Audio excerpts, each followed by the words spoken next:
All right, welcome to the second edition of the CawnrinBird cast. I am joined here The by CawnrinBird cost. the CawnrinBird cast. No, the CawnrinBird cast. Welcome, by the way. I'm Dazrin or Daz, and I'm joined here by Waterbird Hello. and Connor down there. Hello. We're back. Yeah, Episode 2. we're Happy Valentine's Day, guys. Oh it yeah, is it recording on Valentine's Day. it is Valentine's Day. Yeah, it's the day of the heart. But yeah, we've got some pretty interesting topics to go over today. Last week I think it was like mostly like some melee stuff, some Rocket League happenings. But this week got some top 5 lists. So why don't you kick us off, Waterbird? Because seems like you've got the whole bag of tricks on your side. So Yeah, it just depends on what we'd like to start with. There are some lists I did tell them beforehand, and I think I know Connor at least got a top 5 games list ready as well. I don't know if Days has. I've got one. So okay, he's got one in mind. So I've got one. we can start off with that one. Um, Okay. we're just gonna be doing what we think our top 5 games are. Uh, What's the everything in my criteria though? criteria. Yeah, for top 5 games. Let's go with gameplay, obviously. Okay. Uh, nostalgia Your own factor. gameplay or someone else's gameplay? You can do, I would say, your own gameplay. Okay, okay, It has to be fun to play. It doesn't necessarily have to be fun to watch okay. because you don't, yeah. But it has to be Uh, fun to play. We'll do nostalgia factor because let's be honest, some of these are probably going to be very Pretty based big. off nostalgia for us. Yeah, pretty big And on nostalgia. then it has to have replayability. Okay. It can't just be a, in my opinion, One off. it can't just be a one off. You play the game once, you're like, dang, that was fun. I'm never gonna play that again. Yeah, okay. Uh, so it has to have either replayability, I think, or uh some other form of gameplay for it. So like a lot of things in my list I do randomizers for. Okay, yeah. What if it is totally replayable, but you Mhm. just haven't actually replayed it? But it has replay value. I think that's fine. Okay. Okay. So I said it's gonna be a top 5 list. I have a top 12 list because everything in my top 12 I feel like could be in the top 5 for me, and I just had a hard time actually listing all of them. That's The fair. ones I feel like I know for sure are correct are the top 3, and then everything after that could be ordered in any way, honestly. So my top 3, my first is Tunic. Damn. It came out last year. I think it came out in March of 2022, maybe April of 2022. Uh I played the game for 20 hours, I think, my first game session. I legitimately like stayed up for 20 hours playing the game just because I could not stop playing it. Uh it's a fantastic, basically like a Link to the Past like, Dark Souls like, and then for the second half of the game it changes up a little bit and it's a like a puzzle solver where you have to Dang. figure out a lot of things that are happening, and then you have to uh just solve all of these puzzles that are in a different language than you understand, and so you have to figure all of that out. So like Um, decipher it and yeah. like see. And Dang. then the randomizer for the game is amazing. I've already done, I think, probably close to 10 of the randomizers for the game. It's a lot of fun. So, what are both of your top 5, or like first in the top 5? Um Connor, do you want to go first or I can. I'm like kind of reordering my list right now. Oh, okay, Uh, okay. I can I've go changed things. first. I'm good now. I think I'm good. Can Okay, okay. Can I guess Connor's? My list? Can I guess your number one? Yeah, Please don't tell me it's WoW. it's not. That's not even Okay. on the list anymore. It's not even on the list anymore. I took it off. Oh, did you just reorder it off the list? Yeah, it's off the list. Oh, You just perfect. bumped it all the way. It's down. It's down. There's other things on there. Things that like Perfect. I All right. enjoyed So playing. what's your number one? All right. My number one right now is Stardew Valley. Dang. Did not I expect that. That is a game that I will just come home from work some days or just from doing something. I'm like, you know what? I'm starting a farm. I'm just gonna Damn. load up the game. I'm gonna sink 40 hours into it one week, and then just I might not play it for like a couple months, but I love that game more than anything. It always Yeah. will have a place in my heart where I can just do whatever I want on it.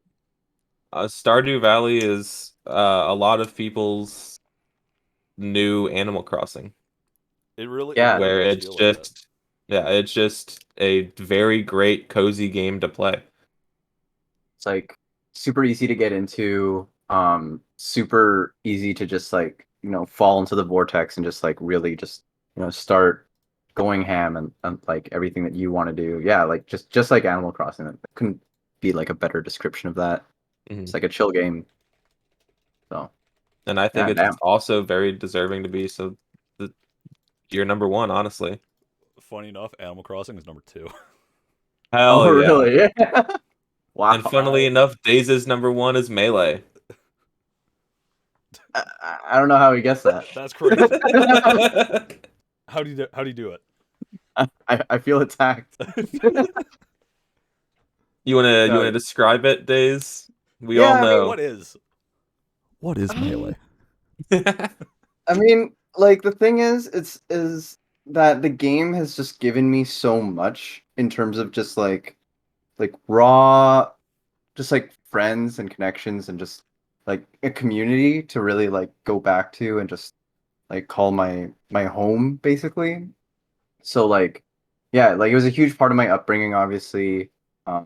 Yeah, I grew up with the game and like had people over to play it and stuff. Um yeah, and like to this day, like I have a lot of fun improving at it, win or lose. I still get mad, obviously, at the game, but like, I get mad at like every game. So, it's yeah, I don't know. Like it's just like it's just very rewarding, fun to practice. You can spend time with your friends while playing it, which I think is a huge plus for me because I like spending time with Yeah. my friends, but I also like playing video games, and so like usually it's like one or the other for me. Like, but with melee, like I can kind of do both at the same time, which is like a huge plus for me. And yeah, there's just always like things to do, things to talk about, things to get better at. So yeah, gotta put melee as number one. Mario Party is definitely a very close number two though, because it strikes all those boxes as well. Um, but it's like more close to my childhood, I would say, honestly. Um, You saying Mario Party is your number two really surprises me. Because no, yeah. I thought we would have the same number two. Because my Was that number two is Super Mario 64. Yeah, no, actually I actually had Mario 64 as my original number two. Mm. So like so you were correct there. But like after thinking about all the reasons that made Melee my number one, I have to give the number two actually to like Mario Party 2. Um yeah, it was like the same vibe except like when I was like a child. So like, I had people from my neighborhood coming over, playing the game with me, like having a good time, and yeah, it was just something that's very close to my heart, and I still enjoy the game today. Lots of replayability, obviously, and now you can even play it online on the Switch. So Yeah. pretty cool. Best mini Uh, games, best boards. Same. but yeah, going into number twos, I think I'm the only one that hasn't said number two yet. Even though I did. Like, I'm the one that hasn't really described it yet. Is Super Mario 64. For the same thing Days was saying about Melee, it's just like the community. I've been speedrunning it. Well, I'm not really speedrunning it anymore, but I've been in the community for looking at the date really fucks with me. 12 years. Um So I That's guess I've like been in way the longer than community I thought. for 12 years. Um, it's where I got my start online and like meeting a bunch of people. It's where I met Days. True. Um, it's where I met a lot of my friends at the moment. In a And way, the that's where we met. speedruns, I don't think it is. We met, In a way, well, there was we met because of connections, Andy, but and I know Andy because of Super Mario 64. So if you go down that rabbit hole, I I guess that's mean, how we met. with simple as well because we always saw each other's chats, Oh yeah. so we always talked, and then we eventually started playing like Rocket League, or no, we did that Yeah. randomizer. We decided to do a Link to the Past Oh, randomizer. Link to the Past randomizer first. Yeah. Yeah, we did that multi, and that was how we met. I mean, Super Mario 64 really like connected all of us, like in like at a, like a very base level. Like, you know, we all knew that we streamed it, we played it, we were like in the Yeah. community. Like I don't know, that's how I like first knew of Connor. Is like he came in my chat as Sazakaru, It's true. and same thing with Waterbird. I think like we were just in my stream, and then was able to like check you guys out later and like get to know you guys. So Yep. yeah, I think it like yeah, it's hard for me. Like putting Mario 64 as number two. Like I think it would still pass as number two, for me as well. But like yeah, it's just like so good to have like the community and like these connections that have lasted this long because of that game. So definitely it's a great number two to have, Waterbird. Yep. And it's other than just the community. We were just talking about the community. The game itself, fantastic game to just play through for your first playthrough. Great speed run. There's so many The different best speedrun. categories. I love 0 star, 1 star, 16 star, 70 star. Don't like 120 star very much just because I don't like some of the 100 coins, but all the other speedruns great. 120 star is also a great speedrun to watch. I personally just don't like running it.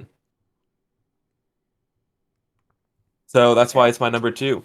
And then I guess I'll just go into my number three as well, Yeah, which go for I it. think might be a bit of a surprise for the other two. My number three is Celeste. Oh, wow. That's a great game though. Mhm. I knew Celeste was going to be on the list. I didn't know where. I didn't know where, And I but think I also lied. I said my top three I know for sure are ordered. I think I know for sure my top four are ordered, and then everything else could be anywhere. But we'll get into that after. Uh, Celeste, absolutely fantastic game to play through. It's I've played through it so many times before I even learned the speedrun. I think I have on through Switch, Steam Deck, Steam. Uh, And I you bought it think I multiple times have, as well. yeah, I think I have close to probably 1,000 hours, if not more, on it. Um, I've learned, I learned the speedrun. I've done a few speedruns of it. Um, That all game of the was like mods. built for speedrunning, right? Oh yeah, they had a speedrun timer in like I think like the second update to the game. Wow. Yeah, Um, crazy. Sorry, what were you the saying? modding community for the game is so good. There's so many different games that have been made out of the Celeste body. And by games, I mean like it's still Celeste, but there's someone that basically made a Metroidvania out of the game. So it's like Super Metroid-esque, where you start with nothing but a single jump, and then you eventually get like by going through the game, you get the ability to uh like grab onto walls and climb, and then you gain the ability to dash, then you get the ability to use your second dash. Like the Metroidvania natural Yeah, progression of like yeah, yep. like movement and yeah, that's dope. I didn't And know that was a yeah, thing. it's really good. And then there's people that have just made fantastic maps. So yeah, that's why Celeste is my number three. Didn't they Connor? make a like a Celeste Metroidvania, like an actual, or is that Tunic? No, the creators of Celeste are currently in the process of making a Metroidvania right now. Okay. Okay. That's It's what it is. I think it's coming out. I think it's 2024. It might have been 2023. I'm not sure. But I am very excited for that game because I love Metroidvanias and they made Celeste, so hopefully they can make a fantastic Metroidvania. Yeah, I'm pretty hopeful for it. Like I only saw the trailer, but it looked beautiful and it just instantly captivated me. So yeah, super looking forward to that. But yeah, Connor. I'm gonna try to guess Connor's 3. All right, take a guess.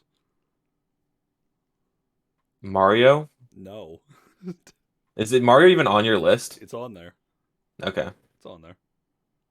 Number three. What do Is, we got? number 3 is Hotline Miami. That is a Oh. great game. Damn. That game I love the was aesthetic. that game was in contention for number 1. Yeah. I'm perfectly fine with that, honestly. That game is so good. I actually haven't played it at all. Like I don't really know much about it. Can you like just go into it a little bit? Like So it's a top-down shooter-esque game, with like some insane story, very like political in a way, but uh, it's very arcadey. You can like combo from the start to the finish of levels to get your like S rank. There's different masks that give you different things. Most popular masks is Richard, the chicken, Brandon, the purple like cat. Can't remember what it's actually supposed to be. I think it's supposed to be a panther. And Tony the tiger. Tony the Tiger. And they It's also not actually the Kellogg's Tiger, right? no, It's like no. They all do different things. So like with Tony the mask, you one shot enemies with punch. Yep. Oh, damn. While if you don't use the mask, you just knock them down. You can take their weapons. Brandon, the panther, you can just move faster, so it's great for speed running. But like the whole aesthetic, the music, I love the soundtrack to that game, and I think it opened up an entire like section of my brain for that kind of music. It was really weird. Like from playing that game, I then like looked into it and I found out like what the game is inspired by, being a documentary I think called Cocaine Cowboys, and the movie Okay, and the movie called Drive. And then Oh, like I love Yeah. that movie. yeah, and then That's a great I go watch Drive because of that. I love that movie. It's my favorite movie. pretty violent scene. Very violent. Very But violent. great movie. Have you ever thought of learning the speedrun for that game? Because I know that the speedrun I think I've seen a speedrun of it before, and it I looks pretty good. I started learning it because the old world record holder Snowfats, I used to be friends with him, and I say used to. Okay. I'm probably still. I still talk to him occasionally on like Snapchat, but like Damn. we've just been like so busy with life. I know he got a new Twitter account, so I don't talk to him on there anymore. There's also 350 runs of it. It's a Wow. popular speedrun It game. is a It's popular actually game awesome. Yeah. because there's any percent. That's one of the popular categories. The other most one is popular one is NG plus. yeah, I was gonna say NG plus because then you can use the Brandon mask to Yeah. move faster, and that's the biggest thing. Because when you do new any percent, you just run until I think you get Tony, and then you just start beating everyone with your fist. I see. But So it's kind of like Diddy Kong Racing in a sense where like New Game Plus is actually the standard, because you have to have like a certain kind of character unlocked or something. Like in the case of Diddy Kong Racing, it's TT obviously, but Yeah, I it's that same kind of thing where New Game Plus is kind of the standard, just because it's the fastest way to play the game, so everyone has the most fun playing it. yeah, no, it makes sense. Because I think I can speed run up until the first biker fight. Mm. I know up till there like fairly consistently, or at least used to, and then it was kind of after that where my aim kind of went downhill and I couldn't get clear levels fast enough, and I was like, oh no. But yeah, I'm sure you can do it. I'm sure I'm sure you can do it with with like some practice. It's kind of just a party trick at this point. I'll just show people the first. That's like level what of the game. SBLJ is at this point. Yeah, it's just a party trick. You just show it. You guys want to see me beat Mario in 8 minutes?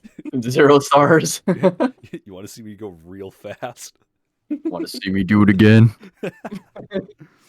No, that's it. Hotline Miami's my number 3. It easily could have been number 1 or 2, but Fair. number 1 and 2 were kind of reserved for the more chill games. Yeah. Which makes sense for you, honestly, because you are a very chill person as well. I mean, like after a long day of work or whatever it is, you don't really, you're not really in the mindset to go home and then like start sweating it out. Like, so I definitely understand that. Even though I do that. um, but like, yeah, like having like a very consistent game that you can just go to and genuinely relax is something that's like super valuable, and like it's not something that I can easily find for myself. I had like RuneScape for a bit. Like it always flip-flops for me, like what it is. But like it feels like it must be amazing to just have like a consistent chill game to always go back to, and just be able to spend hours in and not even realize. It is like I remember when New Leaf came out on the 3DS. I played that every day, and then the Wii U was the new console, and I waited like however long the Wii U was the console, the new Nintendo console. I waited Yeah. every year for a new Animal Crossing to come out, just to be Wow. disappointed. And then the Switch came out, and then they came out with that little like teaser trailer, and I was like, "Oh my god, it's happening!" And like I genuinely felt like crying because I was like, "It's finally happening! I can finally play a new Animal Crossing." It's here. It Yeah. was, and like I remember people had their complaints about New Horizons. Mm. People didn't like certain things, but I loved it. It was such a refreshing experience on the series.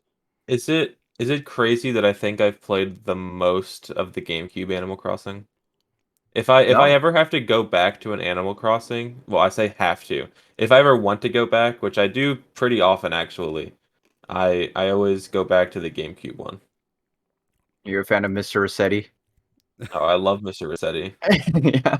No, I see that. The GameCube one, obviously, it's where I started with it too, right? Like Yeah. that's where my love for it happened. I got GameCube for Christmas one year.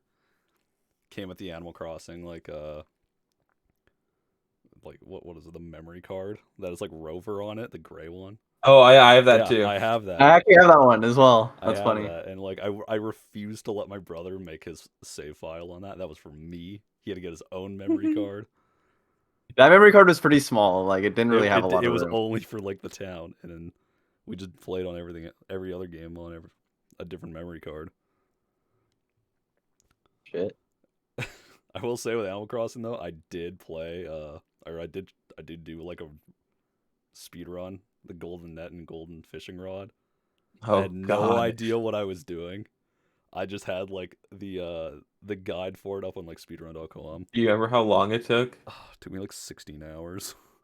I was gonna say, I'm sure it would take a I took long I time. took a break in the middle of the day, and I know I didn't pause the timer, but like when I finished, it was like 16 hours. I was like, oh my god. It was good That's though. I don't regret that. It was a really fun day. nice. Right. Uh, Days, is this finally where we see Mario for you? Um. Is Or this is there something above it? So if it's something Mario. else, I want to guess. Yeah. So I'm thinking Mario 64 and Mario Party are kind of tied for two for me. Like it's really hard. So they're kind of both 2-3. Yeah. Like they're kind of both 2, 3 for Hmm. me. So All right, Days. I mean, not Days. Connor, do you want to guess Days is fourth? Oh, oh, 4? You said you wanted to guess. Yeah. StarCraft. oh, it's a really good Ooh, guess. that's a good guess. You're actually not that far off, if I'm being honest. Do you want to Every guess again? I guess again's a Dota 2. Yeah, it's Dota Yeah. 2. Yeah. Yeah. Um, yeah, and like StarCraft is like very much like hits the same vibe. The reason though that Dota 2 is like a lot better for me at least, in terms of like experience, it's just like again, like I grew up with it and I was like introduced to it like pretty early on, like 14-ish. So like I don't know. I was playing it in like the LAN cafe, like Dota 1 on like World on Warcraft 3, um, with one of my friends, and like he introduced it to me. So like it runs pretty deep, um, for me. And then the biggest thing that separates it from StarCraft 2 for me is like The fact that I can play it with people, I can hang out with like friends who also play it. Like I don't know. Lately, it's been Clismic. Yeah, well, like we haven't played in a long time, but Yeah, I was I gonna was able say to introduce. you don't always play Dota, but I feel like whenever you do get on a kick of Dota, you play it like for hours every single day for like a few months. Yeah, Like yeah, your kick lasts a long time with Dota. yeah. It's definitely one of those games that like I just like fall into like a phase into, and then it's just like my life is just gone after that point. So yeah, no, and it does check a lot of those boxes that a lot of the other games above it do. Like it's got like a really high skill ceiling. It's like not that easy to get into, but like after like a certain amount of time, it's like not super foreign anymore, and it feels like pretty like the next steps to improve are pretty clear. Again, like played it for a long time, grew up with it. I love watching the game. It's got great replayability, and like yeah, it definitely checks off that like competitive aspect for me. So it's like again like another really deep game that I grew up with. That's like I can play with someone else, and I don't have to be fighting that person. They can be on my team. So that's like a different kind of like playing with someone else. Not just competing with them, but like working with them. And yeah, so it's definitely just like a game that I just get addicted to, and it's by far the game that I love watching the most, actually. My most watched hours on Twitch are Dota 2, and it's because I believe like the competitive scene is just so crazy to follow. At least in the past, it's been like really, really quite a treat to follow. Like millions of dollars on the line, um, drama between, in between teams, like Mhm. people kicking players out and like, things like that. Certain personalities, like I love No Tail, like he's just, someone who's just like a very free spirit and someone that I look up to a lot in terms of like competitive gaming and stuff. So yeah, it's just given me a lot in that sense, and yeah, it's the game I get pretty addicted to. But StarCraft wasn't I that far think off. just talking about the like watch times for tournaments and stuff. I Yeah. I think my most watch time for like tourneys and everything like that is it's probably Beyond the Summit first, Mm, but very close second is probably both LEC and LCS, yeah, yeah. the League of Legends. I Have you don't been following play LCS? I don't play League very much, but I love watching it. The big Yeah. tournaments are always just super hype. It doesn't matter if you Yeah. play the game. It's just like the backstories each like team has into Hmm. just the crazy plays that they're pulling off on the big stage. Yeah. Yeah. Like Dota Worlds and League Worlds are both two great things to watch, even if you don't understand either of them. Yeah, no, they actually are. Like if you just like if you're following like actively, like it's honestly a really big treat to just like roll up and just enjoy the games and enjoy the storylines, enjoy like what's you don't know what's gonna happen next, and it's all like real. So it's just like yeah, it's pretty exciting, and with like big prize pools on the line, it gets pretty hyped pretty quickly. And not to mention like the talent, like the casters for both games are just like top notch in my opinion. I love listening to like Dota casting and League casting. There's so much like Yeah. good analysis and as well like just hype. Just very entertaining all around. So it's gonna be my number 4, Dota 2. Uh, do either of you want to take a guess at my number four? This is the last one that is ordered before I just have seven other games. Okay, so wait, hold. So to recap, so far, your number 1, Tunic, Tunic. and Number then Mario 2, 64, yeah, Mario 64, and then what was your third? Celeste. Oh, right, Celeste. Okay, so based on those 3, hmm, This is very close to everything else. in the entire list that I have. Is it like? Is it that game with the bird, or is that Tunic? I forget. Death Store. No, yeah. It's not Death Store. Connor, do you have a Is it a Zelda game? maybe? Which one now? Do you have Wind Waker, Link to the Past, Ocarina of Time? They're all on there. It's OT. It's Days? Wind Waker. It's OT. It's OT. Ah. Use the speedrun that game. That's my whole basis. Use the speedrun it.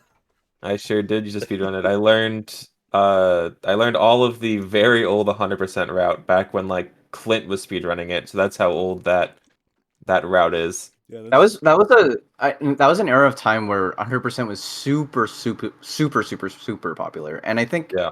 N64 was still the fastest version at that time. I could be wrong. With the eyeball I frog. think VC was getting closer, but everyone still ran on N64. Yeah, that's what I remember. Yeah. But yeah, Ocarina of Time, great. Just I love first playthroughs of games, and this is where nostalgia factor comes in. I beat this game when I was very young. Uh, Great first playthrough of the game, and then later seeing like ZFG, and then being able to do randos, speedrunning the game, learning 100%, learning MST. Everything about the game is just great. I think easily this year my most watched Twitch channel is ZFG. 100%. Yo, I shout think out He's to got it'll great ZFG. content. Shout out to ZFG. it'll probably stay ZFG for the entire year too. He has great content. Um, Fantastic rando streamer. Fantastic if he's speedrun streamer. So good. He's I feel like what everyone would say is the GOAT of OT. Oh yeah, and he's still going. Like he's Shout out still to- going. Oh yeah. I was I was watching him when I got home from work today because he just turned on his stream, was starting a no logic rando. I was so excited. He ran the poll. What items you going to find first? I put all my points on hookshot. He gets. A I hint, don't he gets think a he hint found early. hookshot first. He gets a hint early. Hookshot's in Ganon's tower. He finds Ganon's tower early. It's in one of the rooms he can't get. Yeah. All my hopes just. It's like getting the lottery ticket and you're one number off of winning. And then he finds Bo like 10 minutes later. And I lost all my points. It was so funny. That's how it goes. Yeah, I think I'm gonna check really quick at how many channel points I have because it's pretty low because I only have 8,300 points. You like spend them all. Because just like what Connor was saying happened to him the last time he did a rando, it was basically what's he gonna find first? And it was between like a hook shot and mirror shield, I think. And I put all of my points in a mirror shield, and the like second check he finds in the entire game is hook shot. Oh man, that's brutal. That's just how it goes. You just lose all your points. And dumb. Yeah, so I lost everything. Dumb little gambles. Would I do it again? Sure would. Hey, Hell yeah. I'm gonna do it again. I'm gonna work my way back up just to lose it all. Go all in on hookshot one more time. It's part of the fun. But yeah, that's my number 4. Connor, I had such a good guess for you. Oh yeah. And I forgot what it was. Oh yeah. What if I told you it's an easy guess? I know it's not WoW. It's not OSRS. I don't think it's Melee. Is it Elden Ring? Elden Ring. That was my guess. Is Elden Ring. No. Is Elden Ring on your list? It's like off the top 5. Okay. I mean, we're obviously because I have 7 more games as my top 5. We're gonna do honorable mentions for everyone else too. Oh yeah. I've like extended my list down to like a top 9, thinking about the 10th. But so what's your 4th, Connor? Is it Mario? It is Mario 64, baby. Of course Let's go. Let's go. Let's go. Same reasoning, or like, do you want to go into it a little bit? Same reasoning, pretty much. When I was in 10th grade, I was getting my tonsils removed. And then I was out of school for like 2 weeks, just kind of sitting Mhm. there, just on like Tylenol threes, just trying to get through the days, entertain myself while I'm in bed. Yeah, I'm out of it. And around that exact time, Siglemic was doing Marathon. the marathon. Oh yeah. That's how a Yeah. lot of people got into And Mario. I was Not even like, speedrunning, but yeah. just like into watching it. And around that time, and I was like, this is so sick. And I'm watching him like practice Lakitu bounce for Oh like yeah, I remember that. hours and hours, and then just doing these runs. I'd fall asleep while he's in like TikTok clock. Wake up, we're back in DDD, and I'm like, all right, let's do it again. Let's go. We're going again. The time of the marathon is when so many people were getting into watching Mario 64 speedruns, maybe picking it up for themselves. And because of Narcissa or Cosmo, they were also getting into watching Ocarina of Time a lot at that exact same time. Yeah, yeah. That was just like a really big era of speedrunning in general, and like the only two like really big streamers at the time, like who had like the actual monopoly, were like Sig and Cosmo. Yep. Like Yeah, and it was like Zelda and Mario, and those were like the biggest games because they ran those games. I remember it was around the same time as the marathon. They did a rando I was together. I was I about remember to. that. Together. Yeah, and everyone was freaking out. They were like, holy shit, the two most popular Yeah, are doing a stream together. that was crazy. That race was so sick. That was That was actually a good pretty I sick. race. I remember I remember watching Sig just in outside like Deku Palace, and he's like, "What do I do?" Oh yeah, Because we had no idea he what was so about him, lost. man. He was so Yeah, lost. It was so funny. He Yeah, he'd played the game before though. Like he I just didn't don't, remember. It was he really just didn't funny. remember. Yeah. Uh, yeah, uh, the both of them were just they were pillars of Twitch. oh yeah. Yeah. Pillars of Twitch alongside other like big people at the time. I think Summit was on there. Clint was coming up. Clint, like just of all the people, it was like Summit. I think Voyboy, Yeah, like Wreckful.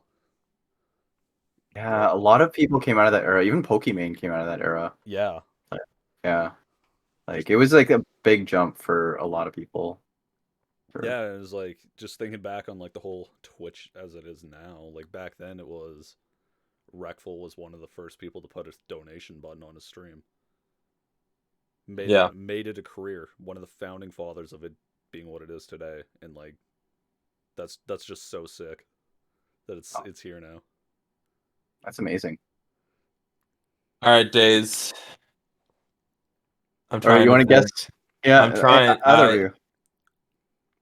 I It's mean, a hard I one. want to say StarCraft, but Yeah, no, it's not. It's Project M. That's a really good guess. I was actually gonna make that my number 10. is it Melee 2? Melee 2. Melee HD. So that would be Project M. Is it a Nintendo game? Yes, Yes. yes, it is a I Nintendo don't know game. if I don't know if I'm getting it then, unless it's like Ocarina of Time as well. No, it's not. It's a game I grew up with. Blast Core. It's the most obscure N64 game I could think of. Blast Core. Dude, I love Shadows watching of the people. Empire. Just so no. It's What was that actually game Luke 994 always played? Klaxer. Flaxer. Oh my gosh, it's been forever. It unlocked like a memory I forgot I had. Gex. Get No. 64. No, it's not on the Nintendo 64. What is it? All right, it's actually Pokemon. Let's go. Oh shit. Specific. Why did I not think of Pokemon? Honestly, I forgot Pokemon was in the game. I should have known Nintendo's Yeah. most famous IP. Other than Mario, maybe, but yeah, like Gen 2 specifically, I think was like such an amazing experience for me as a kid, and like even like to this day, like the whole world of Gen 2, the fact that it connected itself to Gen 1 and was like a time skip, like a direct sequel. Gen 2, that was like Fire Red Leaf Green, right? Or is that No, Gen no. 3? Gold, silver. Gold, Yeah, oh yeah. So Gold, Gen Silver, 3 is Fire Crystal. Red Leaf Green. Well, yeah. Gen 3 is like effectively Ruby, Sapphire, And then Emerald, and but then yeah, yeah. like Fire Red, And Leaf then Fire Green Red like Leaf came out. Green. Yeah. And then Gen 4 is Diamond Pearl. Yeah, Diamond, Pearl, Plat. Okay. And then yeah. I don't We think don't they care had about anything else. I think it's black and white after that. And then Yeah, XY. Black, White, XY, and then Sword, Shield. No, Sun, Moon. Sun, Moon, And then Sword, Shield. yeah, Sun, Moon, Sword, Shield, and then now we're at whatever it is, Scarlet Violet. Arceus. now I we're don't, I don't think Arceus is the main No, game. it's not. now we're at 20 FPS. It should be. Yeah, now we're at 20 FPS. Sorry, you're talking about Pokemon, and I kind of got off track because I was trying to figure out No, what Gen no. 2 was. No, it's all good. Yeah, like, well, I mean, I pretty much said it right off the bat, right there. It's just like the world building. Like, again, I grew up with it. Fact that it was a direct sequel, and just the fact that the mere fact that I knew as a kid that like we were gonna get more Pokemon, and like this was gonna continue being like a thing. Like it's not just like a one time like like okay like red blue yellow like that was it. The fact that it continued on and it was like a direct sequel and like all of the main flaws of Gen 1 were like more or less like totally corrected and it was like actually their vision of the game. Mhm. Yeah, just being able to trade and battle like with kids and my townhouse complex time. Fucking You yeah, did just no. unlock some memories for me You need those like Oh yeah. of having the original like super blocky Game Boy that I had Oh yeah, and the Game Boy original. playing Gold on there. Dang, you played I gold on that played a one? hell of a lot of Gold on there. Dang. Nice. What was your starter? It was Do you remember? always oh you're not a God, you're not what a is his? you're not a Totodile guy. I am a Totodile. You're- Thank you. Let's go. Let's I was go. always a Totodile on on Gold, and then by the time it got to Diamond, I just loved the look of Piplup, so I just picked Piplup. Are all three of us Totodile boys?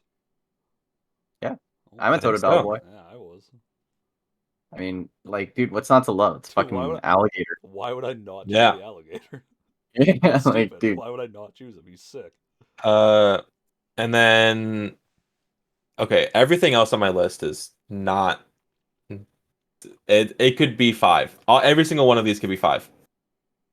I would have Okay. zero problems putting any of them at 5. So I'm just gonna say all of them and go into a tiny bit. I'm not gonna make it very long though. I'm just gonna go Go into for them it. a No, little no. bit.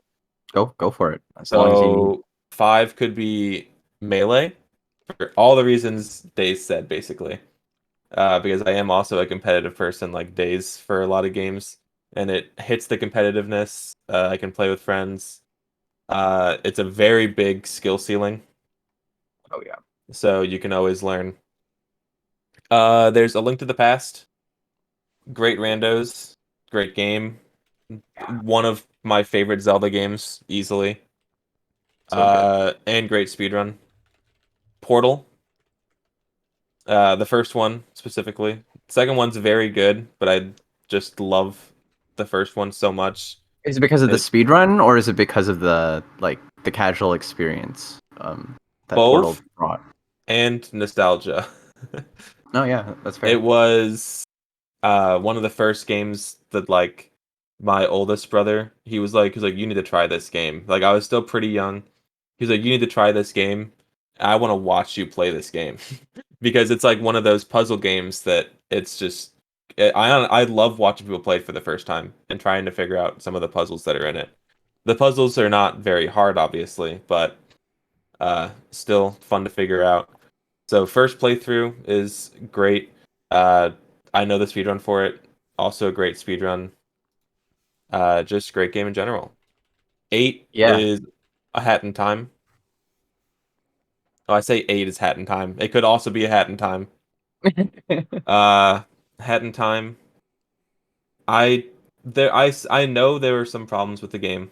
It's it's obviously not as good as Super Mario 64, and I know that, but at the same time, I love everything about the game.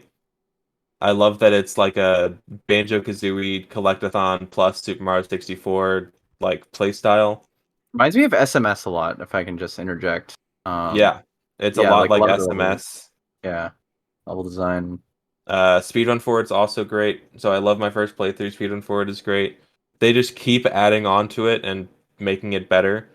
Because like right now, I say right now, it came out a few years ago, but the Death Wish is like basically just a massive, very hard gauntlet that took me a few hours to beat.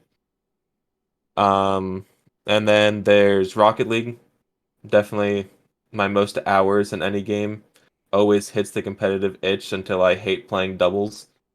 Um, I have, I think probably close to 8,000, if not 10,000 hours in the game.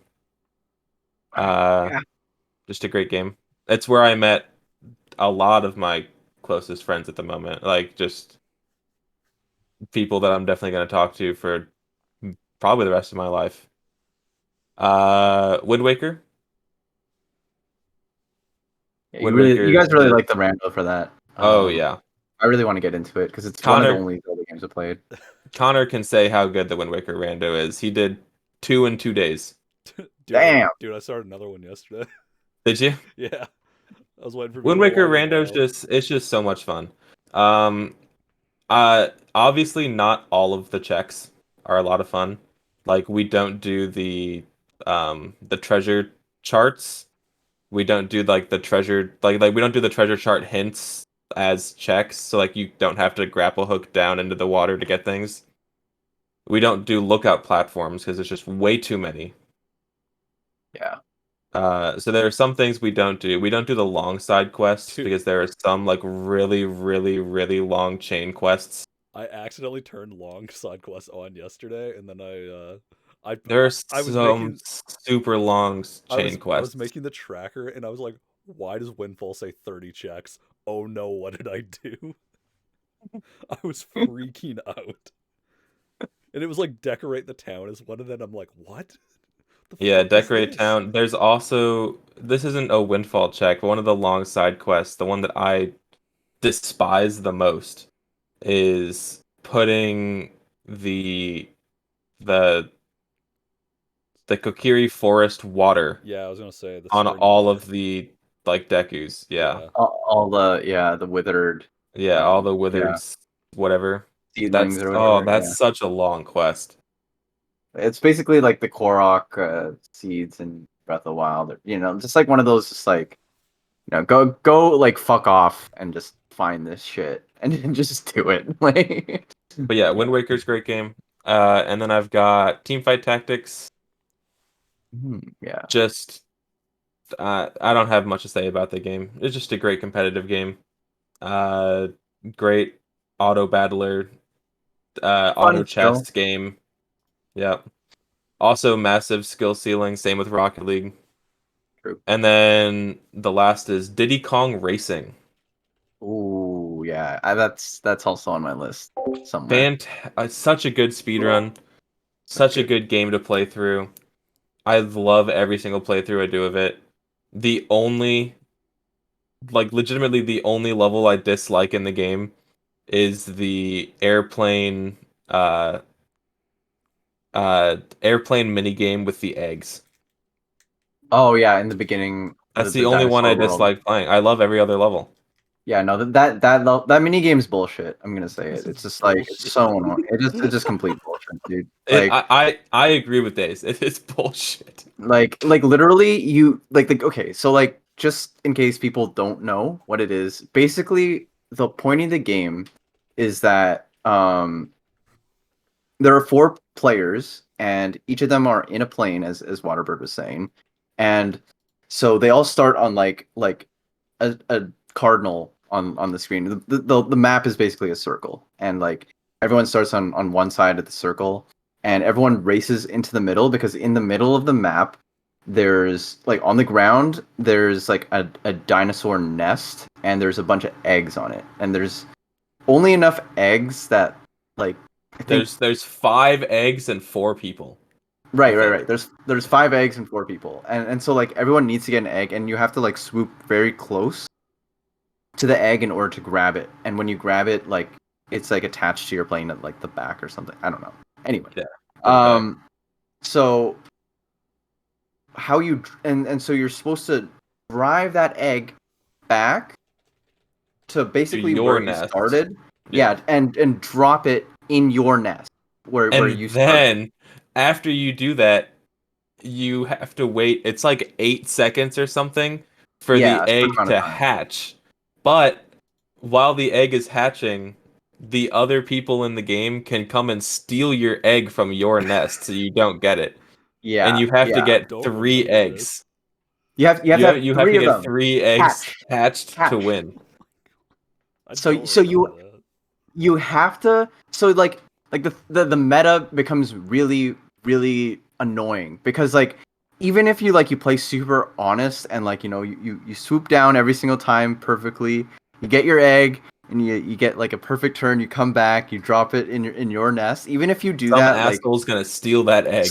someone's gonna fucking steal it, and it's just like, man. And then that person all of a sudden has like another egg that's about to hatch, and then like so you're like, okay, like do I go back to the middle to get like the actual eggs, or do I go to this person's nest and steal it back or something? And then you go to that person's nest to steal it back, and then by the time you get there, it's hatched already, and then it's like, and then you want to go back down to go back to the middle nest to get an egg the legit way, and then nothing's They're there all because gone because everyone someone took them.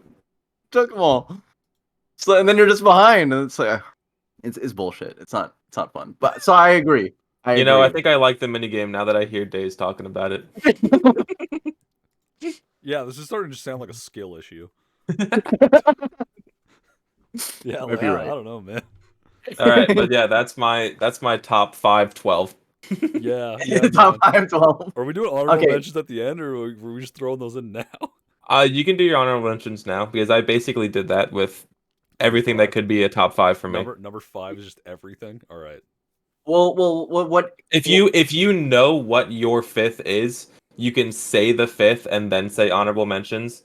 I just did not know what my 5th is out of those, Okay. which is why I Okay, did all of okay. them. All right. Okay, I thought you wanted us to guess what your real 5th was out of. I Yeah. don't Those- know. Okay, so you don't know.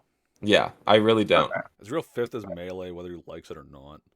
If I had to make a decision of which one my 5th is, it's probably Portal. Yeah, that's fair. Like, I was gonna say while you were talking about Portal, like the game at like a base level is pretty unintuitive, especially like when you're not used to like the whole concept of portals and stuff like that. Yeah. So it makes it really interesting, especially when you first get into it, because it's like you're figuring it out, and like your brain is like making like those like neural connections, that's like, okay, like because like this portal's here, like that portal's gonna be sending like that way or whatever, like you begin to piece it together in your mind.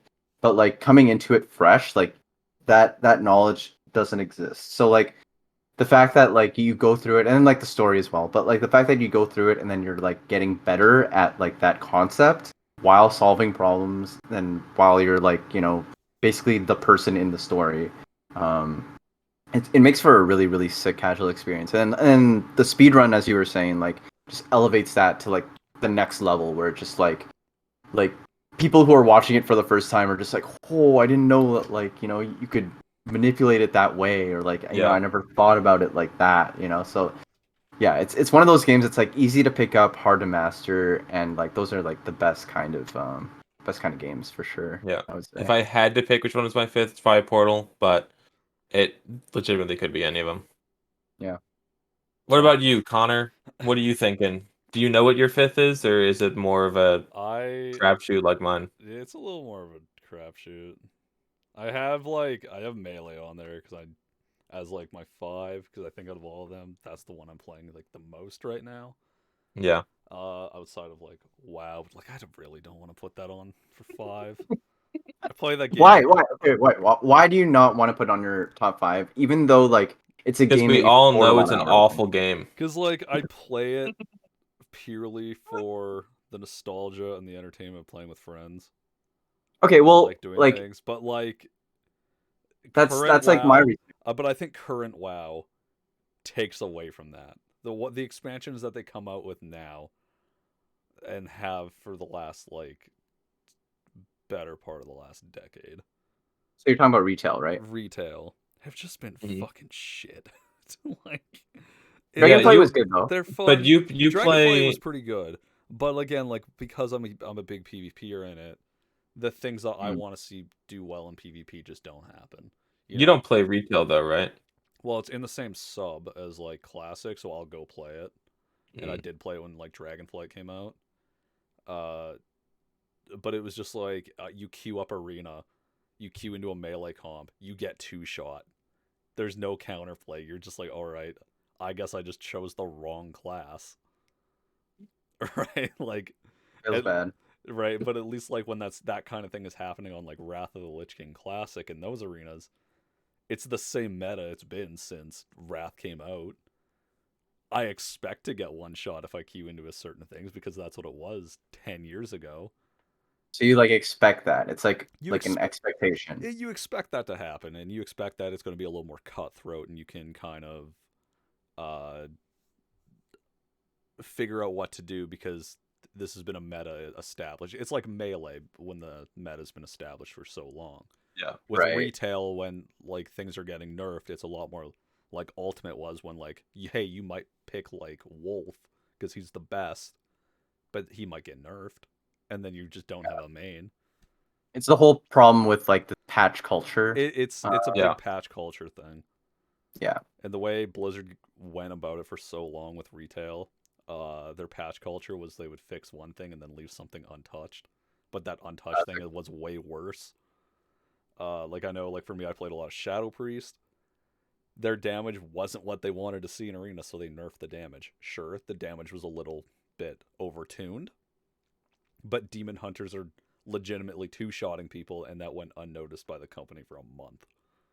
Yeah. So like this is the problem with like patch culture is like just like to go off on a small tangent here. The problem with patch culture is that like at the end of the day, like it's the devs' decisions, and they're not the ones that who are actually like playing the game. And so, like you said, like they will have like an issue brought up to them from someone, whether it be the community or like a content creator or someone who's like in the community or even their boss or something like that. Like the issue will be brought up to them somehow, some way. And then because that's what was brought up to them, like it's like kind of like there's like confirmation bias that it's like, oh yeah, like we need to do this, and so like they do it, but because they're looking at it through like the lens of like one person's opinion or like a group of people's opinion or something like that, like you don't get like the full fix. Like they don't understand like the full context of like the problem, and so like just nerfing like a single character or something isn't gonna like fix the issue. It's like the whole picture, like, and you really have to understand, be a part of that meta in order to accurately be able to balance things. And yeah, it's just not like that in patch culture. It's just like people will just complain like, oh, like Wolf's broken, or like why does this character have this thing, and then it's like and then they'll fix it, and then like some other character that no one was complaining about all of a sudden has this 0 to death that's super easy or something like that. Yeah. To go off of patch culture for a second, that's why one of the reasons I love TFT so much. One of the main dev of TFT, Mortdog, on weekends streams TFT for like 8 hours a day and is a very good TFT player. So like he knows what should be fixed, and so like whenever the next patch comes around, it's usually a pretty decent patch because he actually plays the game regularly and is good at the game. So like he Right. knows what is broken, what isn't broken, like what needs to be buffed, what needs to be nerfed. He knows the problems that need to be solved Yeah. at the end of the day. He has the Yeah. general understanding of like the competitiveness and like can keep the integrity of that intact Yep. without completely changing things, which is a thing I think Blizzard overall lacks and has for the better part of the decade since I would say Mist of Pandaria in like 2012, 2013, when that was probably their best PvP expansion. Speaking of just expansions really quick, I'm gonna just like Days, I'm gonna go on a very small tangent. Can we talk about just how good raids are in some of those MOBA games? Like sometimes like a new raid will come out and I'm like, damn, I want to start playing Lost Ark again because that raid looks so sick. I was watching Jeremy play Lost Ark like the other day. Yeah. I love it, and we were like just talking about WoW because I asked him like how gearing worked. Because he brought Gearing in up that game is fucked, but well the way he brought it up to me was like we were talking about gearing, and he thought he was telling me that like when gear drops in the raid that you can like bid on it, yep. Yeah. which like it's in the game, that's part of its mechanics, that's one thing, but that's become a thing in WoW, a community run thing on classics specifically, and because there is such a high amount of RMT in WoW, it is Sorry, what's just RMT? Just real quick. real money trading, I believe it stands Oh, for. okay. So I see. I see. people are buying gold to buy things in game, and when you're having a bid for a piece of gear that drops in this raid, See. it's impossible it's impossible for someone who doesn't buy gold to buy these items because they're going against a powerhouse. Yeah. Yeah, I see that. Like it's just like it just becomes pay for power, and like people who are free to play basically just get left in the dust because there's just no way to compete against that. Exactly, and it's Too been bad. that's another reason why like WoW just isn't in the top 5. It's definitely Yeah. Mm. So you in there, had but it's we went on like a 15-minute tangent there about WoW. So you had Melee and you had WoW. What else is up there, Connor? all right, we got Elden Ring, Yep, I knew that would rightfully be there. deserved game I of the knew that would year. be there. Rightfully. Absolutely. I do not like Elden Ring. I'll just That's say it. fair. No, that's fair. Like I was actually talking to Sig about this. And yeah, they were saying like, I don't really like it. Like it seems kind of like just like Dark Souls is very like linearly built, and it's like, it's very obvious like what the next thing to do is, but like with Elden Elden Ring is Ring, not like that, but yeah. So the why do you not reason like Elden Ring? the Yeah. reason that I don't like it, I do like the open world aspect a lot. The reason that I don't like it is I want some sort of like accomplishment for doing something hard. I don't care what it is, really, but it needs to be somewhat significant. And for an entire game to just be hard just to be hard, like I'll beat the game because it's like it's fine, but I don't want to play an entire game that's literally just hard just to be hard. I know there's people that like that, and I'm like, it's not like I'm saying people shouldn't like the game. It's just me personally, I don't enjoy playing games like that as much as some people do. Yeah. For me, But it's yeah, like it's not like I'm saying it people shouldn't like the game because it's just hard to be hard, but it's not something you're because I interested in. understand it. Yeah. It just doesn't suit your taste. It's Yeah. No, a Yeah. I understand that. And it's a that's very fair. different type of puzzle. Like you're trying to you're learning boss like how a boss moves and how certain things work. And I remember one of the hardest bosses in Elden Ring was Radon, who's like that big guy with the two curved swords on like that tiny little horse in like that Yeah, desert. I've watched a lot of Elden Ring speedruns, so I do know And all the bosses. like Radon, I beat him before he got nerfed. Because Oh, even the you got devs were like, yeah, he's doing a little too much damage. Like he's fucking people up. So they nerfed him. And I beat him before that. And that will probably I be like one of that. my best like achievements. And I remember screaming at my computer at like 9 in the morning when that damn. happened. Had some shit going on in real life. at the same time, so obviously that didn't help why I was screaming. Very. But like sinking so much time into that game while all that was going on and it being able to be that escape, sink all of it in, beat the game, feel like I was accomplishing something, especially on a new game. And like talking about how like the other Dark Souls are so linear and this one is More open. it's more open. I think people also have a problem with that in the Yeah. almost opposite thing about the game's too hard or the game's hard for being hard. They don't know where to go. Where no, it's that people don't like that it's linear and that you don't have to throw yourself at a wall. That you can, if you're struggling on something in Elden Ring, you can go somewhere else and go do something. Go try and find gear. Go explore. Go find things to help you on your journey. And there was people that didn't like that. People wanted it to be like the Dark Soul games where Like you're stuck if you're here stuck, until you beat it. you're stuck here until you beat it. You're stuck here until you either sit there for hours grinding out 300 souls off of 2 skeletons to level up 90 times, right? Like people like We'll do that. it was that like elitist mentality that like I did that so you should have to, so people didn't embrace that change that Elden Ring brought. Yeah. See, that makes sense. Other games Yeah, on no. this list. If we're done talking about Elden Ring.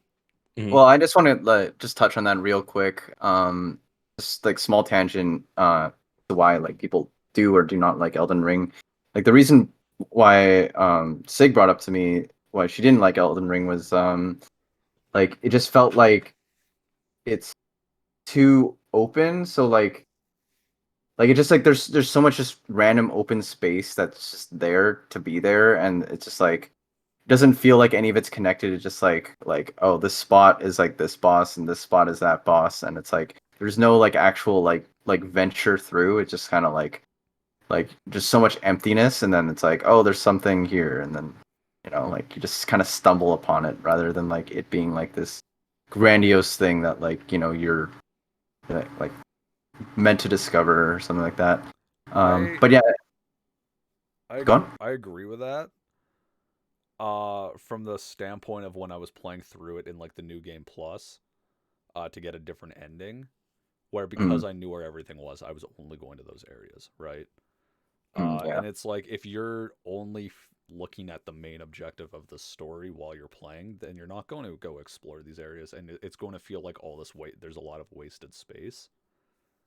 If you're fast traveling everywhere to each bonfire once you discover them, it's going to feel like a lot of wasted space. Like you have to go out and explore these areas, which is something, again, that I don't think the other games necessarily had you do because it was so linear that you're going to come across these areas anyways because it's forcing you along this path. I will say like that is like a general problem with like these open world type games though. For it's sure. like there's like a generally just a lot of empty space that you're not really supposed to do anything in. It's just kind of there. And like yeah, some people are into that, some people aren't. So it's just one of those things. For sure. But just to touch on, sorry, go on if you had something else to say. No, that was it. Yeah, no, I was just gonna say, just to touch on what Waterbird was saying about like, having the game be hard just to be hard. I totally agree that like I totally agree, especially in the sense that once you beat something that's hard, there's no like real tangible like dopamine reward. There's nothing that you accomplish because you went there or something, or you beat that boss. Just kind of like okay, like the thing is felled, so go fuck off and find the other ones. Like it's not like Dark Souls where like you beat like what was that like SNO or something or ONS, sorry.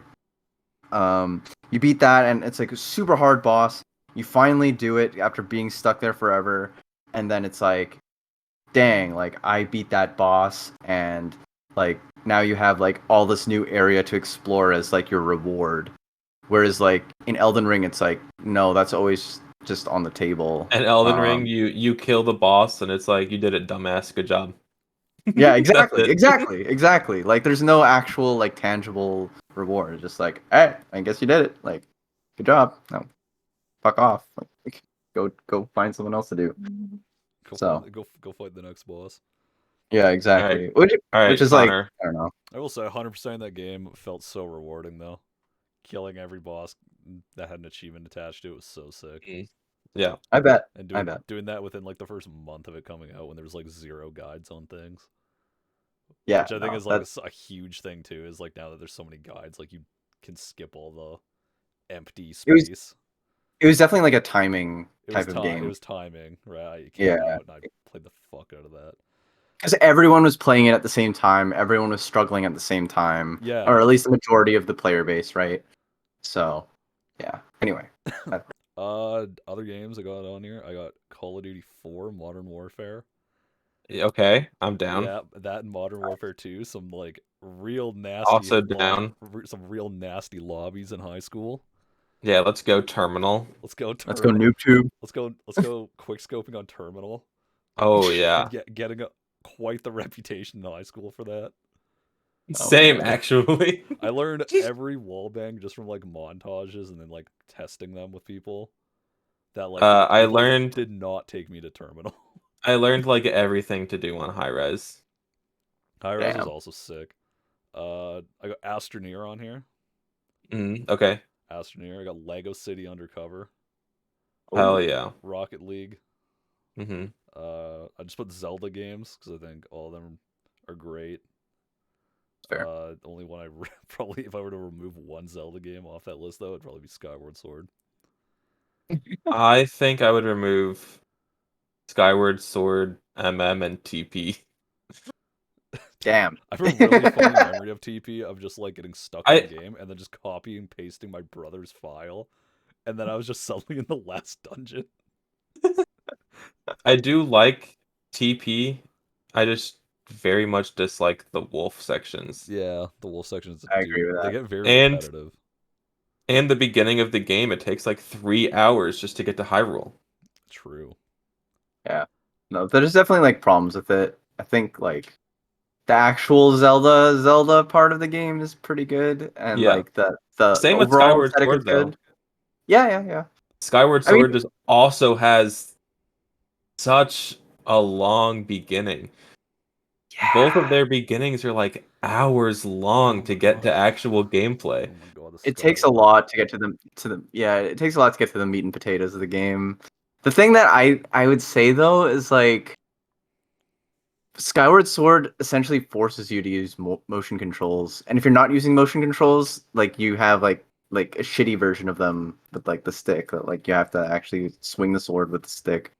So like Yeah. that's something I don't really like. That's the but- same with Wii TP. If we're talking about GameCube TP is pretty good. Yeah, But well Wii that's what I was TP, referring you to. had to also swing the sword. I only with the played Wii Wii remote. TP. The weird thing about the game that I always find interesting about TP is that they reversed the game on GameCube. Yeah. They mirrored it. They Oh mirrored it yeah. because Link is actually left-handed. But in Right. order to play it on the Wii, you had to be right-handed. Right. Yeah. So they just mirrored the game, which is so weird. Yeah, that's bizarre. Yeah, but like, it makes sense. Like they had to do that, kind of. But like, just bizarre. Bizarre. Then the final game on this list, Mm-hmm. I don't think anyone expects it. Yu-Gi-Oh! Forbidden Memories. Damn. I'm okay with that one. I'm down for that one. That is another game that I would say is hard just to be hard. Oh, Yeah. 100%. I fucking But love I'm that okay. game. I'm okay with card games being hard just to be hard. I love that game, except for like the final 7, where it's just absolute bullshit because you can't save after any of the fights. Oh, can you not? No, you have to. I never made it that far. It's a gauntlet, and the NPCs just cheat. The computers just cheat. It's bullshit. Like straight up cheat, or like what do you mean? I'll find a video after of someone turning on like Game Shark codes to look at Their hand. Look at their hand, and the card just switches as they're placing it. What the? It's so stupid. Wow. That's ridiculous. But I What the love heck? that game. I love fighting the Meadow Mage 400 times to get a Meteor Black Dragon. I love that. But I'll always play that Blue game. Eyes White Dragon. Nice white dragon. Yeah, Yeah. I love fighting Hishin, and he just has everything to counter me. Oh God, yeah. Hishin 3, really unfair. Yeah, that's my fifth game, all and fifth through 12. Hell yeah. Yeah. I guess All right. just to touch on that last little tangent that you had of like Zelda games that you would remove. I was thinking about the whole time, and Mhm. like yeah, Skyward Sword is like the easy one, but like I guess like if I were to choose like an actual game that I tried and like really did not like and I would want it gone, it would probably be Spirit Tracks. I don't know if that's like an unpopular opinion or something, but like No, I, I it's a I didn't pretty like that game. yeah, that's a pretty common opinion. Okay, yeah, People seem to not like Phantom Hourglass and Spirit Tracks as much. Um, okay. I I did wasn't like sure. I did like both, but they're definitely like down there. Let's see. I didn't mind Phantom Hourglass except for the fact that you had to come back to like the same dungeon over and over again. Yeah. That was pretty annoying. But other than that, it wasn't that bad. Sphere Tracks though was just like it was literally like I would want to fall asleep playing the game. Like it would just be like I don't know. Anyway, yeah, just wanted to touch on that topic before I get into my last 5 to 12 games on my list. So, Pokemon being the fifth, you know, Yeah.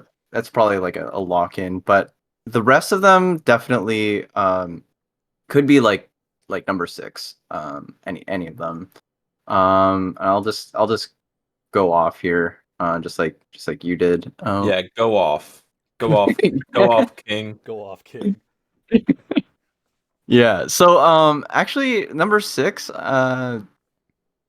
Dark Souls. Like I really like Dark Souls. I've only played one time through it, but I know like the game has a ton of replayability and like there's different ways to approach it. Is this just like the Dark Souls series, or is this This is specifically like specifically Dark Souls one. 1? Okay. This is specifically one, but it could apply to like any Souls-like game that I've tried at least so far. Which are like the ones that I've tried are Dark Souls 1, Sekiro, and Elden Ring. Those are like the three that I've played so far. So far. I haven't beaten them all. I've only beaten like from beginning to end Dark Souls 1, which is why I'm putting it on my list. Yep. But Sekiro is awesome. Elden Ring, we've talked about that. But yeah, Dark Souls 1 gonna be number six. I love the world building. I love how like each area like blends into the next area. I love like that transition. The combat obviously was like revolutionary at the time, and like I was just having so much fun, literally grinding against like two skeletons and Undeadburg, and just like leveling up massively, and then steamrolling the rest of the game. I don't know why, but I enjoyed that. Number seven. Sorry. Shout outs to getting the Black Knight's halberd at the beginning of the game. I just kicked him off the ledge. Yeah, I didn't actually do that. I got the Zweihander, I think, for my Oh, first Sweander. playthrough. I did Yeah, the Black Knight yeah, halberd after like when the remastered came out. Because I was like, yeah. I am not going through the beginning of this game again. It's, Went it's got the not halberd and happening. I was like, it's over. I win the game. That's fair, fair. But yeah, Dark Souls number six. Wind Waker is gonna be number seven. And like the reason why I say Wind Waker instead of like Zelda games is because again, I've beaten it from beginning to end. It was like actually the first Zelda game that I've beaten from beginning to end. Just kind of weird, but yeah. And the way that the world came alive for me as a kid, and how so many things were interactable. Like just random example off the top of my head. I drop a bomb next to a floor master, and he literally picks it up and throws it at me. It's like, what the like like there's just so much random shit that just interacts with each other in that game that just like is so kooky but like so cool at the same time. It makes it feel like very immersive in that sense. And just to like dogpile onto that point, like the first real dungeon I think was Forsaken Fortress. Yeah. And like and that being like a I whole don't. like I think first real dungeon's probably DRC, Dragon Roost. okay, Because yeah. Forsaken, like you don't have your sword. You don't have your sword, yeah. No, like You're kind of that's just fair. You're on some goofy, sneaking. you're on some goofy ass stealth mission. Yeah. Yeah, yeah. I'd That's what I say was the gonna say. first real dungeon's probably Dragon Roost Cavern. Okay, okay, yeah, that's fair. But yeah, like the first, I guess, area then, that you're in is Forsaken Fortress, and you don't have your sword, which is like extremely different from like every single other Zelda game, and it plays like a lot more like a Metal Gear Solid type of experience, and that's like super different. Obviously, it's like annoying that you don't have your sword, but it makes it that much more believable, I think. At least for me in the beginning, like it was like, oh shoot, like this was such a dumb idea to like just shoot out of a cannon. Now I don't have my sword, and it's like now I have to go all the way and find it, and like um, this whole like ordeal that came from that, and then when you finally got it, then it was like, oh yeah, like now we're cooking, and like we're Let him able. cook. Yeah, let him joke. Sorry. But yeah, like you're just actually able to fight things. And, you feel a lot more powerful from that point on, and like that's just like something that's pretty unique, I think. At least for me, and I thought like it really brought the world to life, and that being like the beginning of the game, and then like being just like kicked out of the castle or whatever, and then you wake up and Windfall or whatever. Like it was a cool experience, and I really liked it. So like the world, I really liked just sailing across it. All the islands, there's always something to discover on each tile. And Hmm. so many side quests. The actual like dungeons, like the main storyline quests and stuff. Like I feel like they could have gone a lot deeper and done a lot more. Like there's only like two like major dungeons, like the wind one and the um Uh, I mean, I would count Tower of ground one. Gods. Yeah. So there's Tower of Gods, Wind, Earth, Forbidden Woods, DRC, and then Forsaken the second time. But that's Forsaken basically just second fighting time. Helmrock. Yeah. Yeah. Sorry, I do a lot of randos, so I know all of the. No. Like I'm just like Yellow thinking of this like guy. no. It's like it's good because I'm not remembering like everything obviously. But like the things that that stuck out to me were like the Wind Temple and the Earth Temple, Mhm. and like I felt like in Medley and Ocarina. Makar. Yeah, exactly. Medley and Yeah, Makar, fuck like Makar. like just carrying them around. Fuck the Fuck Makar. Fuck Dumb little Makar. bitch. I fully agree with Connor. Goofy ass fucking piece of a tree. Get the fuck out of here. But you guys fuck with Medley though. Oh yeah, Yeah, yeah, Earth yeah, Temple's fine. yeah. Yeah, Earth yeah. Temple's fine. She flies you around Wind and Temple stuff. though, we do randos. We just send Noah in there. You guys always send me there. I always end up doing that, and I always end up doing Forsaken. Hey, I know most of Forsaken now. Because I after had to you do I had to do 2 checks for you. There's only 6 checks. yeah, I know. I found where they were though because I had to go get the I had to go get that Tingle statue, so I went and checked it. Oh yeah. So I learned where they were. Yeah, and Wind Waker, like I've never speedrun it, so I only have the casual experience. But watching the speedrun really like I don't know, it was really entertaining. Like just the progression of like super swims and I don't know, like the tingle tuner mashing and stuff like that. Yeah, the Like zombie hover. Yeah, yeah, zombie yeah, hovers. zombie hover. Yeah, exactly. Yeah, no, it was like cool. Like it was cool to see that, and especially just from my casual perspective. So Wind Waker gonna be number 7 for me. I do think like it would have been cooler like if I'm comparing it to Ocarina of Time where they had like 7 medallions or whatever the fuck it was, and then like the 3 stones. I felt like there was so much content in that game compared to Wind Waker, but like I enjoyed my experience of the world of Wind Waker better. I don't know why. Yeah. But yeah. Um, and then number 8 is gonna be StarCraft, StarCraft 2.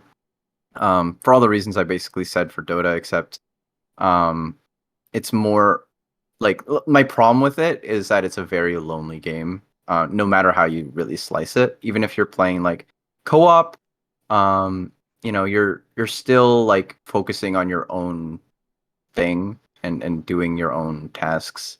And obviously, like when you're grinding ladder, like it's just you versus the other guy, and that can get really tilting, especially with the kind of game that StarCraft is, where like it's literally like that Mr. Krabs meme where it's like, ooh, like every single like second, it's just like you have no idea what's gonna happen, and there's so much to micromanage. And, yeah, just hard game, very lonely game, but does definitely check off that competitive. Um, Number 9 gonna be Diddy Kong Racing for me. We already touched on it, Yeah. but like, my God, that's just such a good game, especially for the time. And then the speedrun's like even better. And I love that. Okay, one thing I really like about the speedrun that isn't so common in other speedruns is that like it's a different experience kind of every time. Like it's the same experience, but it's a different experience because it's like there's no real formula to speedrun the game. It's more like you just kind of feel it out and you just kind of get like an idea of like what you need to do and like how to be faster and like little things that you can do to go faster, cutting some corners, getting like timing your balloons and your A presses or whatever. Like there's so many little things that you can do to go faster. And like it's not a formula. It's not like, okay, you hold this notch and the trick does itself or something. Like I there's I none of that. also I also would like to say that just everyone in the DKR like speedrun community, Yeah, they're all great. I love all of them. they're so Like nice. Tried and Tail, OBO, Giz, Prack, Washi, all of them. All of them. Like literally there's not like a single person in the community who's like oh yeah, like that guy's kind of like sus or whatever. Like everyone is so nice, so welcoming, so open and just And if like you ever have like any questions about the game, like legitimately, they will teach you. yeah, like just actually teach you. Like the world record holder at the time, Giz, like literally just like hopped on a call with Halul and was just like, hey, like, like this is how Yeah, you and do he this did or that with whatever. me a few times too. Oh Whenever I really? had, Wow. yep. Damn. Yeah, and that's such a homie. Like and Giz is really good at teaching because he's an actual like teacher in real Oh life. Like yeah, he's an his actual his math actual teacher. job as a teacher. Yeah, So yeah. sick. Yeah, so like when he's teaching you the game, like you really feel like you're like actually taking like you're learning it properly, like it's like not that you're taking like a class or something like it's boring, but like you're having like a personal lesson, and that's really cool. Well, I mean, also if you have classes that like something you're interested in, I mean, Yeah, oh yeah, yeah. you're always going to be interested in it, whether it's like is class style or not. Yeah, no, that's totally, yeah, that's totally true. Learning is fun, especially when you want to learn the material. So, and just the way that Giz teaches, like, makes that experience all the better. So, totally agree with you. The community is a huge part of the game, and like every single one of those people is just like amazing. And like, we've just scratched the surface of like people who are like awesome in the community. There's so many more. It's ridiculous. Yeah. So, um, yeah. Yeah, so Diddy Kong Racing at number 9. Number 10 to 12, I would say are on like a different tier, like another like lower tier maybe. Like They're everything not. else is S, and then this is like A plus or S Yeah, minus. yeah. Yeah, something like that. It's like Okay. like the top 5 are like S plus, and then like 6 to 10 or 6 to 9, I guess, um are like, yeah, like S, Mhm. and then like 10 to 12 that I'm about to say right now is probably like S minus to like A plus, and like I'll go into why. But like number 10 is gonna be actually Guilty Gear Strive. Eh, Drive. Strive, and like I I'm love that surprised you picked game. Drive over Xrd or AC plus R. Yeah, and like so the reason why I chose Strive over those games, even though like Plus are obviously like crazy fast, crazy like you can just basically do anything with any character, and you'll have a good time because everyone's broken. So even though like that is like very melee like, and like same kind of thing with Exert except like actual 3D graphics. Um, and obviously my main jam is in both those games and not in Strive yet. Um, but yeah, going back to Plus R and Exerd, um, those games just didn't really provide the I don't know the new player experience for me. So I just can't add them on the list. Like if I was good at those games and like I'd been playing them and like I continue to play them now and continue to like improve at them now, like I do Melee and like all that. If that was like my timeline that like I grew up in like that Guilty Gear atmosphere, then I would feel like I need to include it. But I feel like I kind of got into it kind of late, and like my experience was more just like I'm just kind of trying it out and like playing it with my friends instead of like actually putting my all into competing with it. And like I only got to play it with like really like Sheldon, Cinny, and I think you, Waterbird. Yeah. Yeah. So like didn't really get to play it with that many people. And even though like the gameplay is faster and like more competitive or broken or whatever, it just didn't really provide the same kind of experience that Strive did. Like Strive really onboarded me onto fighting games in general. Like I played Fighters beforehand, Dragon Ball Fighters beforehand. So I like knew about the concepts and stuff, but Strive really went above and beyond on like this is how you combo. This is how you link things in this game. This is how you break out of combos in this game. This is how you reversal someone in this game. Yeah, This is this how is how you you. yeah It like even with taught punish. like RC and all that.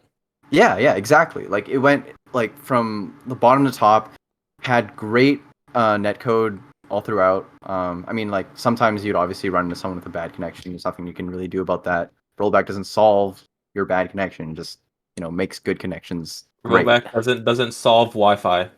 Yeah, exactly.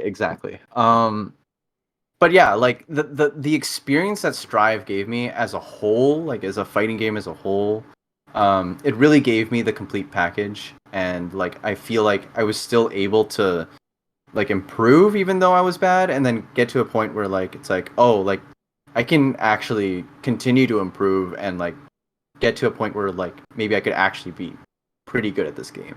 Um, like it gave me like the hope and the confidence that like I could like pour my all into it and then have it be like something that I'm proud of. Which is like really rare for me these days, like extremely rare. Like Melee and Mario were like, and like not even Dota. Like Melee and Mario are like the two games that kind of like I can check that box off, like maybe, but like every other game, like there's just like it's not even like a question in my mind. I can't get there. But with Strive, I at least got like the hope and the confidence that like I could get there if I tried. Yeah.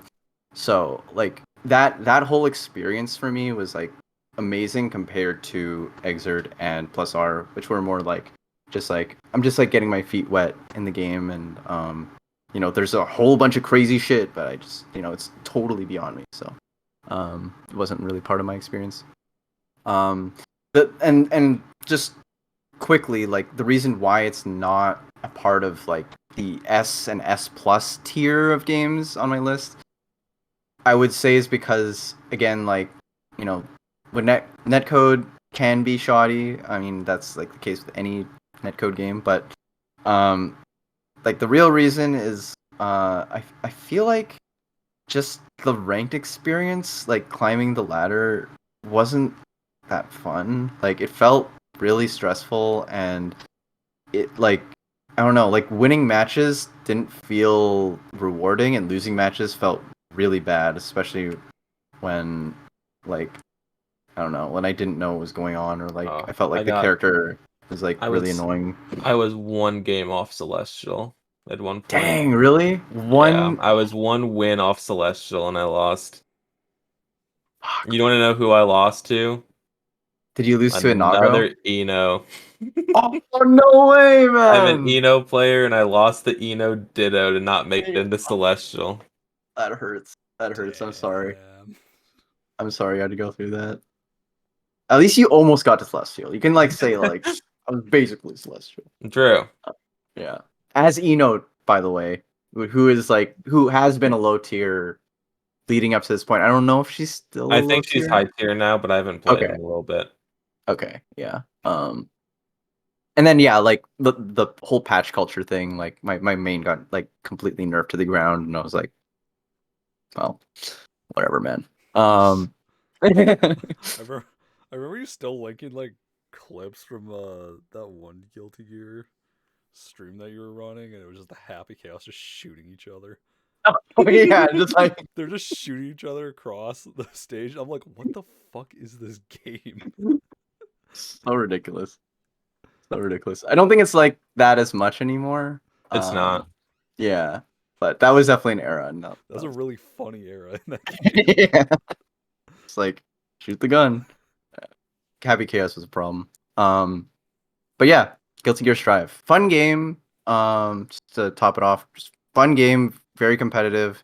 Gave me that whole FGC experience, even though I was completely like kind of new to the genre. And yeah, it was just hard and hard to feel like I could have fun progressing my improvement. But yeah, number 11, it's actually gonna be Maple Story. One or two. Maple one. They're both I don't. good. Maple Yeah, Story yeah. 1 I think is definitely better, but Maple Story 2 I played for a while. Yeah. Like I have like some friends who played Maple Story 2, and I tried it as well. Obviously it didn't hit the same because like it was like not that like MMO era. Like I feel like I played Maple Story 1 in like like the 2010s or whatever, and it was like like a very, I don't know how to call it, like an era where no one really had a good gaming PC yet, and so so there's a lot of people playing low end games, and Maple Story was one of them. Like Maple Story and RuneScape. Yeah, exactly. And so like you could like there was a bunch of people in the games, like the community was really big, and so like if you got good or you got good armor or something, like you stood out to a crowd. So it was in that era, and then like Maple Story 2 just didn't have that same kind of thing going on. Yeah. But it was still a good game. It's completely different. Dude, I totally forgot about Maple Story. It's such a great game. Yeah, no, it was a really cool experience. The fact that it was a side scroller but still like an MMO was super super unique to me. I really liked the art style, and I actually like learned how to draw like in my style that I do now. Just small like random thing, like my Discord display profile picture, I drew that myself, and like a lot of the art style is like inspired by Maple Story. So yeah, I don't know, it's just like a really cool game. I really liked the jobs. Just grinding was fun. Like it was easy to make friends in the game, and even though there was like some points in the game where like I definitely got scammed out of my steelies or whatever. Yeah, it was just like an experience and a really good game. Obviously, like the downside and why I don't have it as like an S or S plus tier game is because like yeah, it's just way too hard of a grind, and yeah, like the era just fell off, so it's like it's hard to come back to it, you know? Yeah. Yeah. Well, just curious, what job did you play? And in both stories, Warbird. And both of them, dude, I Yeah. played the. What do you think? What at me? What do you think? I don't know. Days? The mage? I don't know. Yeah. Yeah. Okay. I feel like you know me well enough to know that I'm always either like a mage or an archer and everything. Yeah. You like the long range for sure. Hmm. Don't want to get hit. But yeah, I really enjoyed Maple Story. And then the number 12 on my list, final game, very simple story. But it's gonna be Fly FF. I don't know if anyone's actually heard of that game. Probably not, but that game is essentially like another Korean MMO Oh, that's like 3D. Yeah. I don't know if you've heard of it. They recently I've heard came of out. it. Hmm. Yeah, you've heard of it. Okay, so yeah, it's basically like a 3D version of Maple Story in a sense. Also Korean MMO. Sorry, my headphones died there. Also Korean MMO, but like the main difference is like you can actually fly in the game. And that's like a main like huge mechanic. And back then like having having flight in any game was just like not a thing ever. And so like actually being able to just fly to anywhere and like at any time was just like super super fun at the time, especially for me as a kid. Um, so I really enjoyed that, and even to they came out pretty recently with a browser based version called FlyFF Universe, and I've actually been playing it. I've actually been playing it here and there. It's pretty fun. They've updated a lot of things that were broken, and XP rates are a little better. You can find people to play with, like a party search function.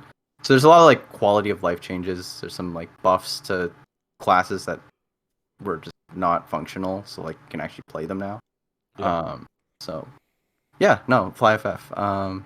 Definitely like a game that I just grew up with.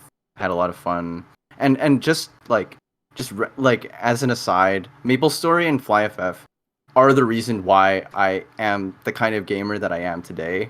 It's like, you know, the grind, right? Like it's just like, you pour yourself into the grind, and the grind is like, your representation of like yourself in the game.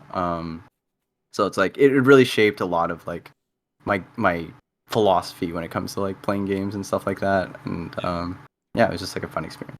So that's my 5 to 12 or 6 to 12. Well, that's all of our top 12 games, I guess. Um, Yeah, do you for want to this, go? I want to go into the top 5 ranking that I did not tell you guys anything about yet, Yeah. and I also have not been thinking about yet. I think Connor is especially going to hate me for making him do it on the spot, but we'll see.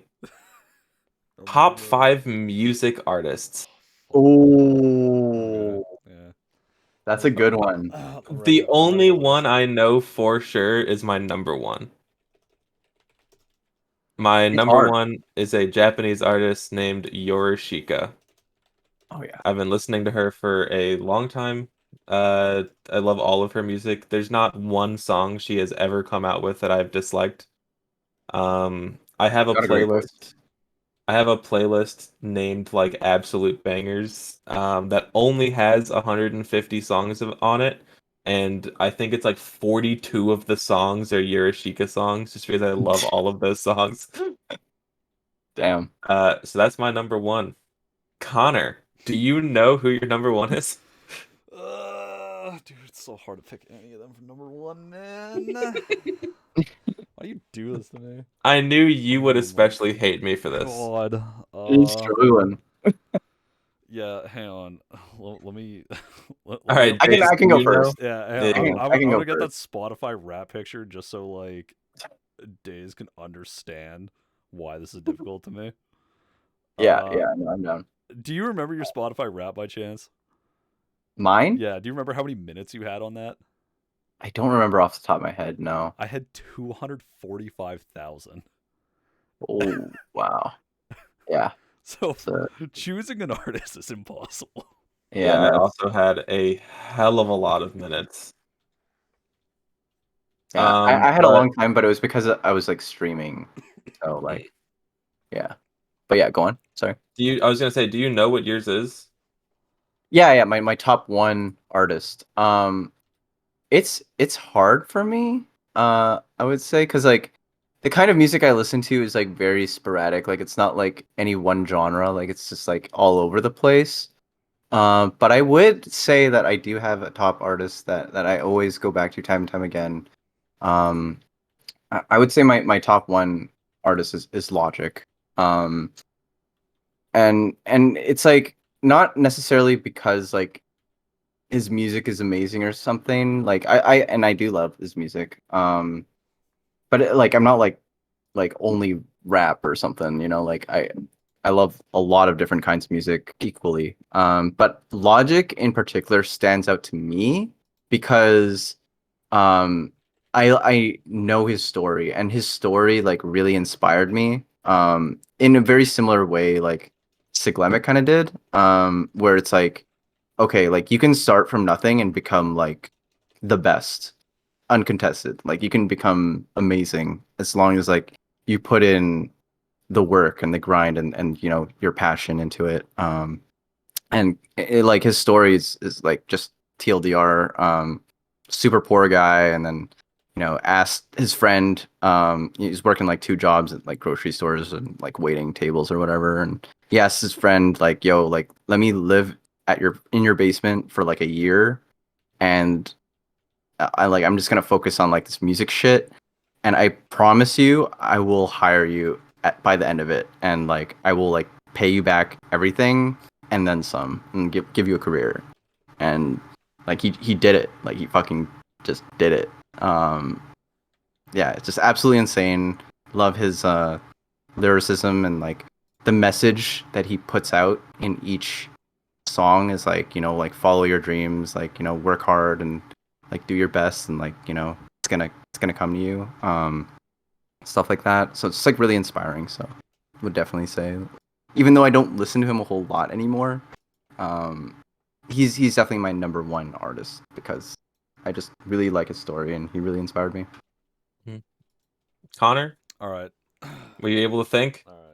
All right. I hope that was long enough stalling It for was. you. Thanks for the song. Thank you. Thank you. That helped. All right, we got Motion City soundtrack.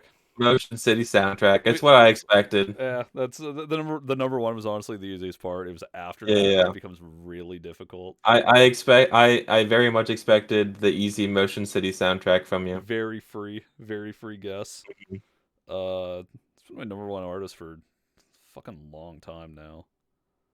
Long time, and they're like Can you say why or like what kind of music they do? Because I'm not familiar. so They're an indie.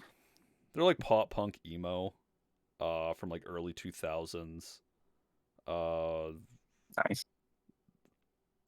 Very just the what they talk about in their songs, like when like I felt like I was younger and I'd listen to it. It was just like, yeah, this is good, like rebellious, like that kind of like pop Angsty. punk, like angsty. But like as I'm getting older, it's just like the stuff that Justin talks about in the songs is like, this is like adult shit, like Like relatable. anxiety, like just like getting through the day, kind of like, oh, relationship didn't work out, all right, what's next, you know? And like, funny to be even talking about this like on Valentine's Day, right?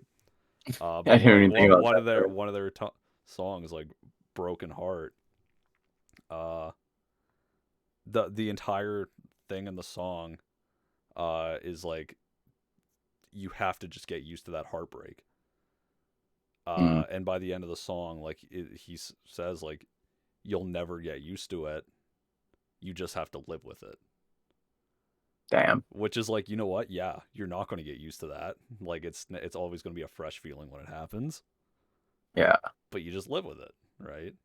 And it's just It's like part of life. Yeah, it's just part of life, and it's just like having those kind of realizations about songs as I'm getting older, and I've listened to them for years, and it's like, you know what? Yeah, like I'm finding new understandings in the Right. songs. Like And it's like oh, like that's super real. Yeah. Yeah. You know I've been talking to Michael a lot when you said, "Oh, relationship didn't work out," and the first thing I thought of in my head was GG's. GG's.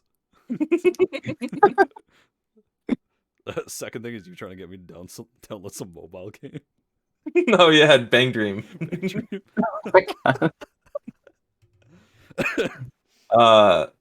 Jeez. My number 2 artist is also going to be a Japanese artist.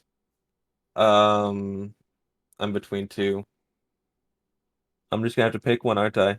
Let's I mean, go. you can do a 2, Yes, 3. sir. No. I'm just gonna pick one. Okay. It'll be Vondi. Bondi. I love Vondi's chill vibes that he always like. Every single song he makes is just super chill vibes. Um, Again, just like with Yurishika, there's not a song Vondi's made that I've disliked. He also creates songs for other artists that are also fantastic. Like Dang. he just He makes I them? think produced a song for Chili Beans, another artist who is really good.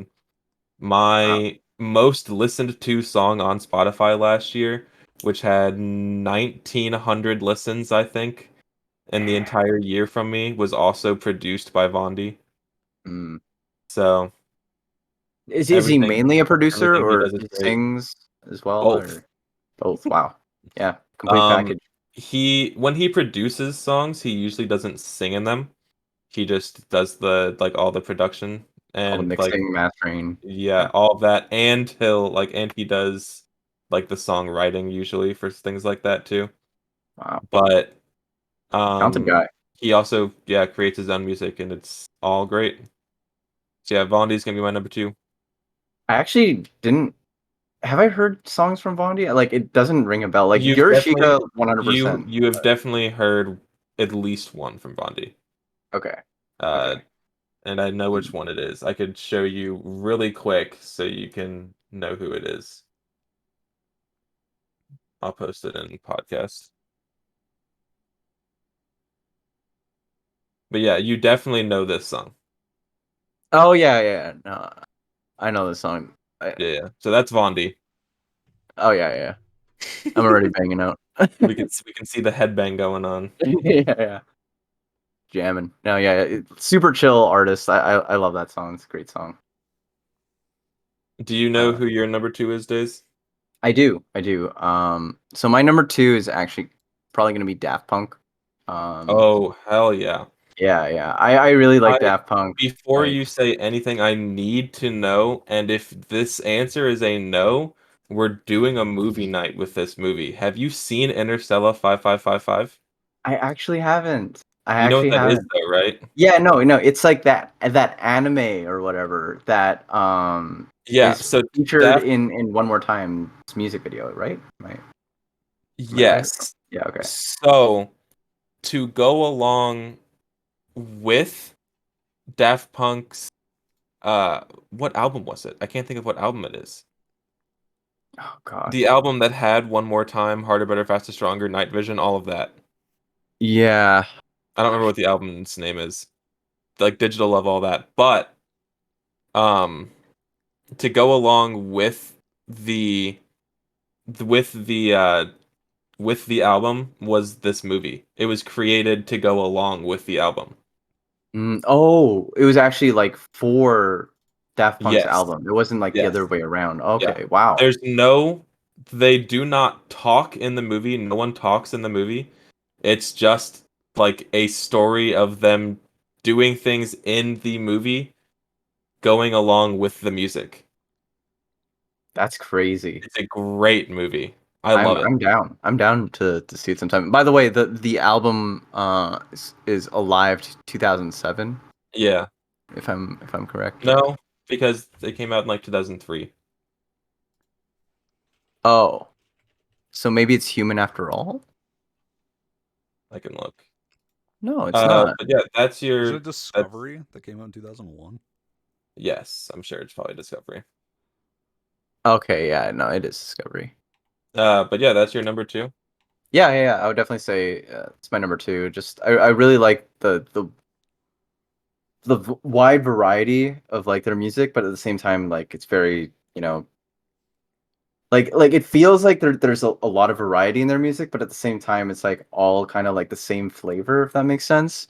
Yeah. Um, and like I don't know, it's just like really good like beats and songs to just bop to, really chill. And like yeah, it just like covers such like a vast variety of different styles. And I'm just personally like a person who loves a whole bunch of different kinds of music. Like I get bored listening to like the exact same thing a lot. Like even though like it's super good, like I can't like only listen to like one thing. I know like you literally listen to like one song and like put it Oh on yeah. repeat. Right now, Um I have a playlist of 10 songs that have just been on repeat for like the last month.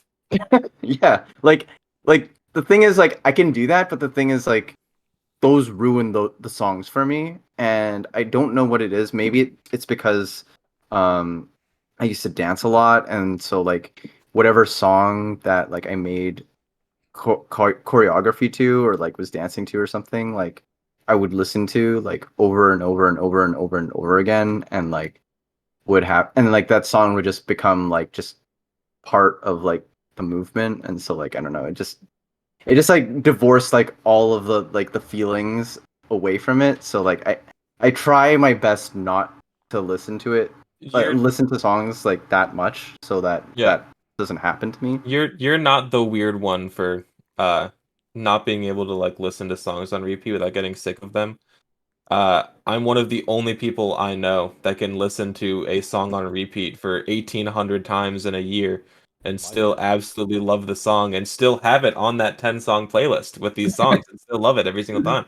I respect I that. mean, Uh, you but listen yeah, to some I good just music, don't so I just don't get sick of songs. I could listen to them thousands of times like I have with Omakage and not ever get sick of it and still love it. I wish I had that superpower. That sounds amazing. But yeah, it's hard for me to do that. So Daft Punk, sorry, Daft Punk. Daft Punk really hits the bell for me because of that in particular. Oh, you have a number two, Connor? I Is do. that I do. I do. all right? What you got? I got Slaughter Beach Dog. Slaughter Beach Dog. Is that Another another indie? another indie band Nice. under the whole bigger umbrella of music I'd say I listen to of like Hmm. Midwest emo. Slaughter Beach Dog is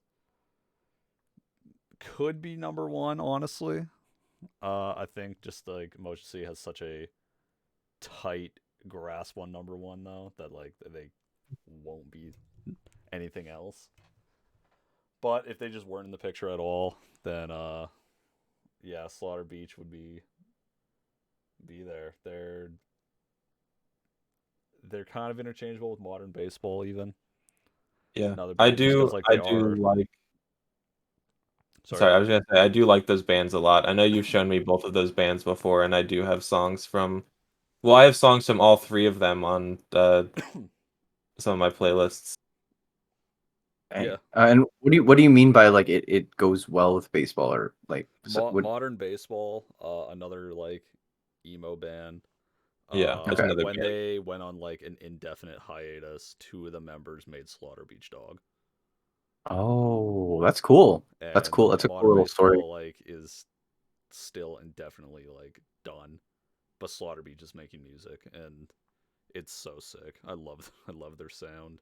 Like a spin-off of a It's band. It's it cool. kind of yeah, and it's like Jake Ewald, the lead singer, has such a way with lyricism, and it's really funny trying to explain how like what he talks about in some of his songs because like some is just like the most mundane, boring, like day to day shit. Like Like he's just it's I not gonna wake be up. it's yeah it's not gonna be some exciting story to tell you. It's like he got up, he drank some coffee, he went to the store, right? But it's just like it's in such a way where it's like it's such a good song. So that's definitely different. Yeah. Like finding ways to make just like whatever you did that day, like, Yeah, I'll musical. send you a song. Yeah, yeah, do it. I'll send you a song as my While one he's of my sending number that, twos. I can go into my third. My Yeah. third is it's technically, very technically, three different people, I guess, like three different things, but I'm gonna count it as one because it's just what combines it. It's Yoasobi is gonna be my number three, but I'm Mm, going to say them that the two people that had like that are Yoasobi, Ayase and Lila Sakuda. I'm gonna say both of those solo careers are also counting as number three because I mm. like all of the songs. I like the songs of Yoasobi, which is both of them together, and I like both of their solo songs a lot too because I have many of all three. Just like I listen to them all the time. So that's gonna be my number three. What's the name? Sorry, Yoasobi, right? Yoasobi. Mhm. Yeah. No, I remember listening to a lot of that artist that you showed me. I'm pretty sure. Yep. Yeah, super More super. of like J-pop, Yeah, and yeah. then Lila Sakuda by herself is not J-pop as much. She's more just like the chill. Like Uh, not classical, but like vocal, I guess. Right? more Yeah. vocal when she's doing her solo stuff, and then Ayase is kind of just always pop, even when it's Yoasobi or Ayase. Nice. Yeah. It's a really good pick for number three. I would love those artists Mhm. individually and together. At least the songs that you've showed me, which is all I know really, but Yeah. still. Um, Number three for me. Um, kind of different from the last two, but Fleetwood I, Mac. I completely forgot about Did I them. guess it? No. You didn't. But I do love Fleetwood Mac a lot. But no, it's gonna be Flow actually. Oh, okay. Yeah. So Flow, I don't know what it is. Maybe it's just like I grew up with Naruto and like hearing that music, but like you know as the years have gone on and like they've continued to make music, I realize that I just really like their style and like I really like the vocalist and I don't know the way that they make music is like really like I don't know it just hits for me. And like it gets me into that I don't know that mood. I'm not really sure what to call it, but it's just like this like I don't know protagonist mood or something, and it's just like I don't know. And Connor probably doesn't know. Flow is a J-rock and kind of J-pop band. Yeah, They made Fighting Dreamers, didn't they, or whatever that song's they called? did. Yeah. Yeah. That's like season 3 or 4. Yep. Something like that. Yeah. So And they did yeah, Code Geass openings. yeah, they did Code Geass. Yeah, Naruto, Bleach. a bunch of anime. Yeah. Yeah, I remember legally acquiring some of their songs. Yeah. Yeah, on the legal site LimeWire. Yeah. Legally acquiring on LimeWire. Yeah, I remember doing that. Yep. Do you know who your third would be, Connor? I do. A band called Free Throw. What's that? Another emo Indie? band. Another Email? Nice. yeah. More more. They don't sound too indie. It's a lot more like of a little more of an aggressive, more on that like rock side, like modern baseball. Mm, Uh, a lot of their songs. more upbeat. Uh, When he says emo, I'm gonna assume not as less upbeat. less upbeat. Their newest album, kind of right, like each album of like all these kind of artists tell a story in a way, Mm, and their more recent album is kind of accepting the past for what it was and like moving on and just becoming a better person, which is really cool. that's cool. My fourth is gonna be my first English band on the top Whoa. five. Connor, I want to know if you can guess it. It is an indie band that I know I have talked to you about before. Oh God. I know I've talked to you about them a lot before. Nothing is coming to mind right now. It is Hippocampus. Oh fuck! I should have known that. I do have Hippocampus songs in my playlist because we've talked about Um, it. yeah, I just love the Hippocampus vibe. Um, Everything about all of their songs. It's always they're more of a indie. I just love chill music. Like lo-fi hip hop beats, love it. But uh Hippocampus is more of just like a chilled out indie group. All of their songs just have except for Buttercup, it's all like just slow beats with good lyrics, good voice. So yeah, they're gonna be my number four. Hippocamp is Nice. sick. Suicide Saturdays goes hard on a fucking Suicide Saturday goes hard. That goes hard. I love that song. I think my favorite song is probably Baseball. Baseball is a good song. Mm-hmm. What general genre does Indie. It's I can look is it it up. also like is it also like the same kind of like emo pop punk like It's a lot. I'd say No. it's a lot more like Slaughter Beach Dog, where okay. it's just like this indie feel, where they're, oh god, it's so hard defining things with genres. It's really hard defining something like Hippocampus, I feel like. That's fair. It's like experimental indie It's it's a really good way. experimental indie's good. Indie pop or like alt rock. That's cool.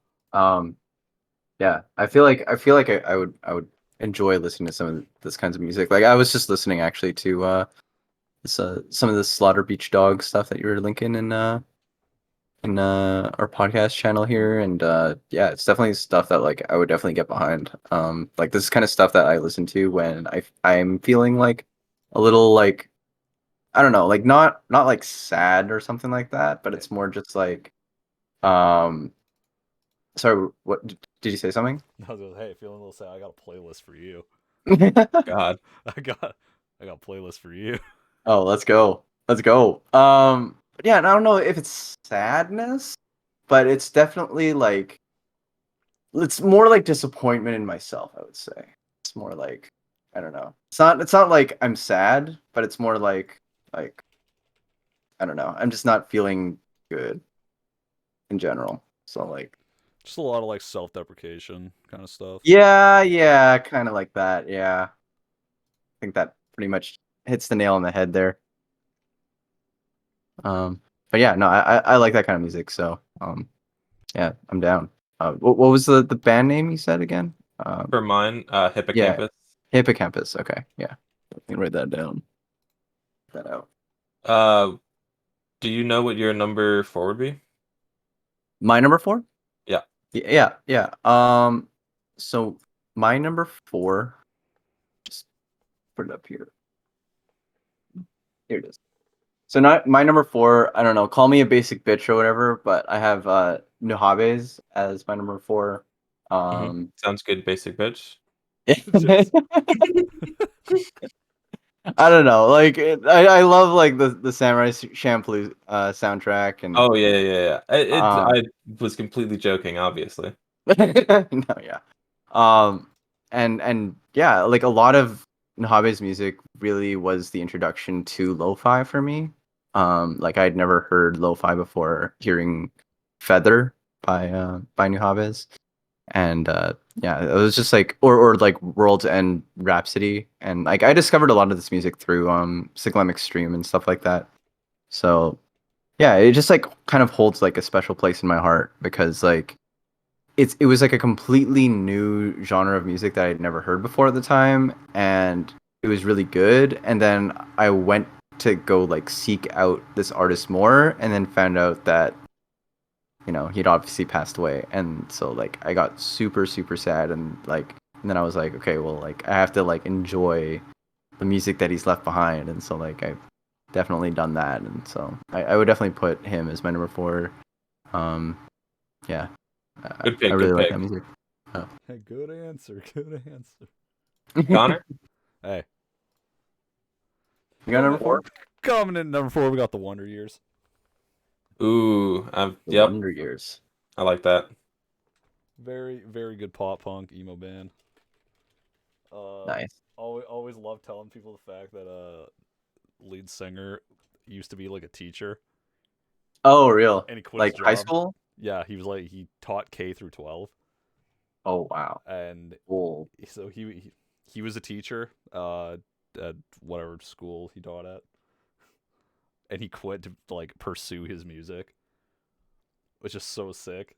And That's he badass. talks about that in the opening song of their album Suburbia. I've given you all, and now I'm nothing. It's so like listening to that song and like understanding what he's talking about in that is just like, damn, he went for it, and it Mm. paid off. No, I love stories like that where like people just like they're just like fuck it and they just try to pursue their dreams and they do it and they like tell that story through their song, and so like it's super inspirational. So I really enjoy that vibe. That's like why I have Logic as my number one. So yeah, Um, sick. for my number 5, I'm gonna pick one of two people. Okay, yeah, I'm go just for it. gonna put both there. Both completely different vibes, by the way, as well. Um, One of them is Sunday Make Club, which is a Japanese band, which is just like Yorushika, super chill music. I haven't heard a song from them so far that I've disliked. I actually like their music a lot. And then the other one, I'm gonna be a basic emo bitch, middle school bitch. Cage the Elephant. Cage the Elephant. I haven't heard about that in a while. I I don't know why. I love Cage the Elephant so much. Connor, you have I've anything been to say down. about that? Cage the Elephant. Hmm.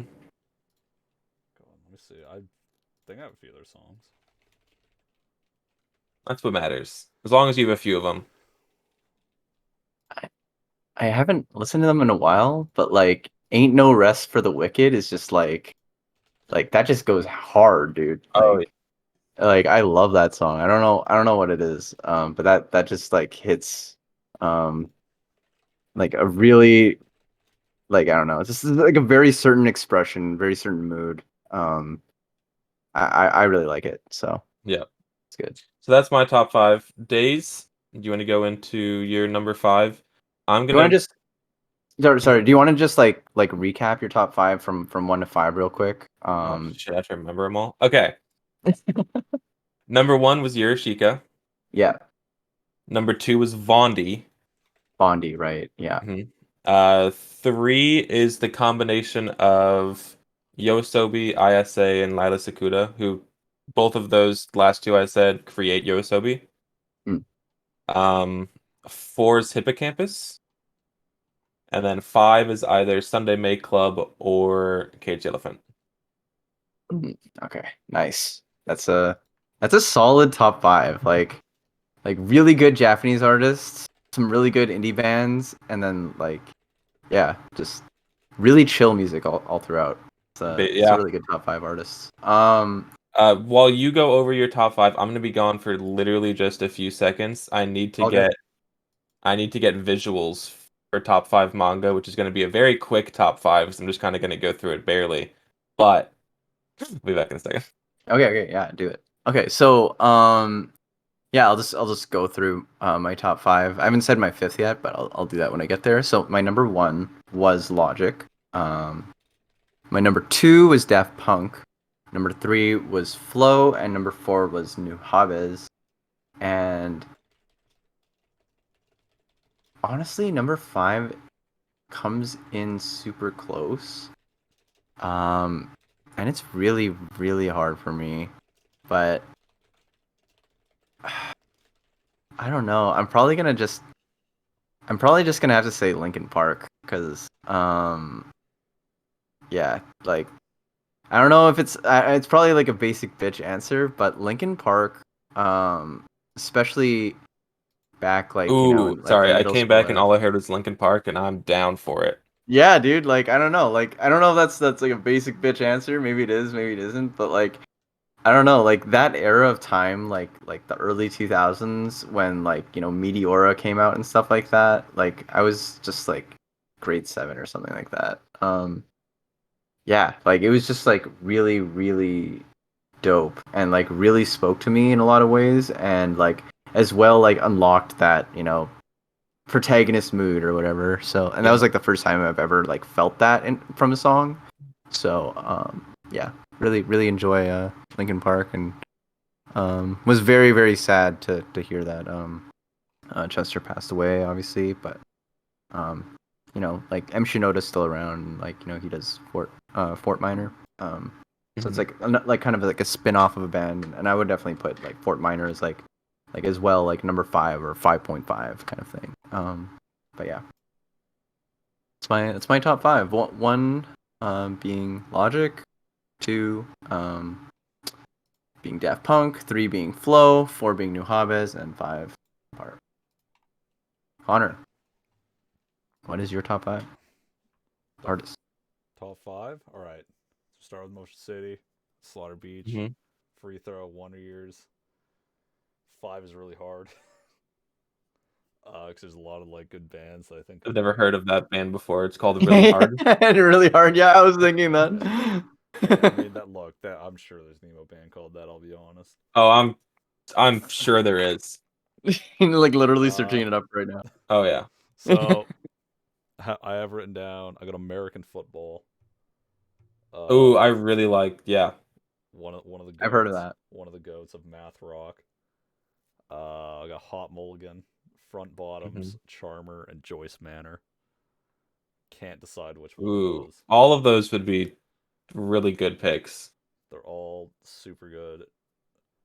Because me also listening to indie emo music a lot, I actually know all of those artists. My favorite out of all of them is probably American football, but Do you have a favorite out of all those, Connor, or is it just way too hard? It's way too hard. It's like, fuck, I don't even know. It's so hard. Like lately, I've been jamming a lot of Charmer. Mm. Uh, I feel like Recency for, bias. I was like, I feel like for all of those artists that they all hit a different mood. they do. So it just depends on whatever mood you're in at that time. Yeah. What have you been listening to the most lately, though? Lately? Yeah, like recently. I think it's between Charmer and Hot Mulligan of those, and then like again, I don't know, because like usually when I'm listening to one, I'm listening to the other for the same amount. Fair. So I'll get into like album days where I'll just queue up a bunch of albums. Yeah. Nice. But So I think I'll go with Hot Mulligan on that. yeah, They have two of the most like polar opposite songs right now that are very recent. polar opposite in style, Just like mood. So I'll link them, and I'll talk about them. Where it's just like, they got one song called "Heme Wasn't There," and that song like genuinely will like make me cry. If I'm in that kind of mindset and I listen to that song, like I will like start crying because it just, you start thinking about stuff. And just like Damn, that's powerful.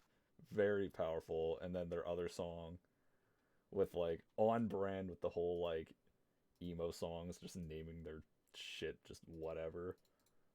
We got Drink Milk and Run. Milk and Run. Which like that song again is like very different. The energy behind that song is just so different from Heme. And for them to put them both out within like a couple months of each other is something. That's insane. Yeah. Nice. It's that's sick. Yeah. Top 5 artists. Yeah, there goes all of our top 5 artists. The last thing we're gonna go into, and this one's gonna be pretty short, just because I think we're already over 2 hours. Probably. Yeah. So Actually, this we might be 3. I was like, this one's gonna be a lot shorter. We can talk about 220. I was like, we can talk about anime next episode. Yeah. I do want to talk about manga, and the only reason I want to do it, I was like, only reason I want to do it this episode is only because I'm the only one that reads manga. They both watch a little bit of anime, but I'm the only one that actually reads manga and collects manga. As you can see, my Akira box set and Attack on Titan under it. I want to get into collecting manga, just putting it out there. I really want to get like shelves of series. That would be really cool. But anyway, go on. Sorry. But yeah, I'll talk about my top 5 real quick, and then if Connor or Days have ever read any manga, they can talk about those as well. But my number 1, easily, it's got to be Azumanga Daioh. Let's go. I have the omnibus edition, which literally just means it is the entire collection of Azumanga Daioh in one book. Oh wow, that's godlike. Flip to a random page right now. Flip to a random page. Show me one panel. Okay, it's actually a good one. first you see her in that outfit, Thank and God. then something about it's about a clock. Here, I'll read it. All right. All right, do it. It's in the end, the stuffed animal cafe was approved, and then Chio says, "Oh no, I don't think we can make it in time. Somebody turn back the clock," and Osaka stands on a chair to change the clock back in time. And Chio says, "Stop it, get back to work."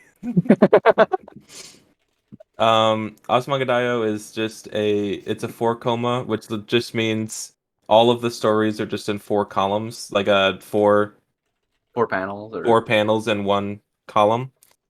Uh, and it's just comedy, and it's hilarious. I like comedy, anime, and manga, but not as much as every other genre. This just really got me because it's just perfectly my it's your humor. my humor exactly. Yeah, yeah. Like, Uh, what when you sorry when you like first introduced me to Azumanga, like literally like the first thought that came to my mind was just like did Waterbird write this? Like it was just like, oh my god, like this is literally like him in like book form. Amazing. I know I got both Days and Connor to read a little bit of Azumanga. I know Connor's read more than Days, but Yeah.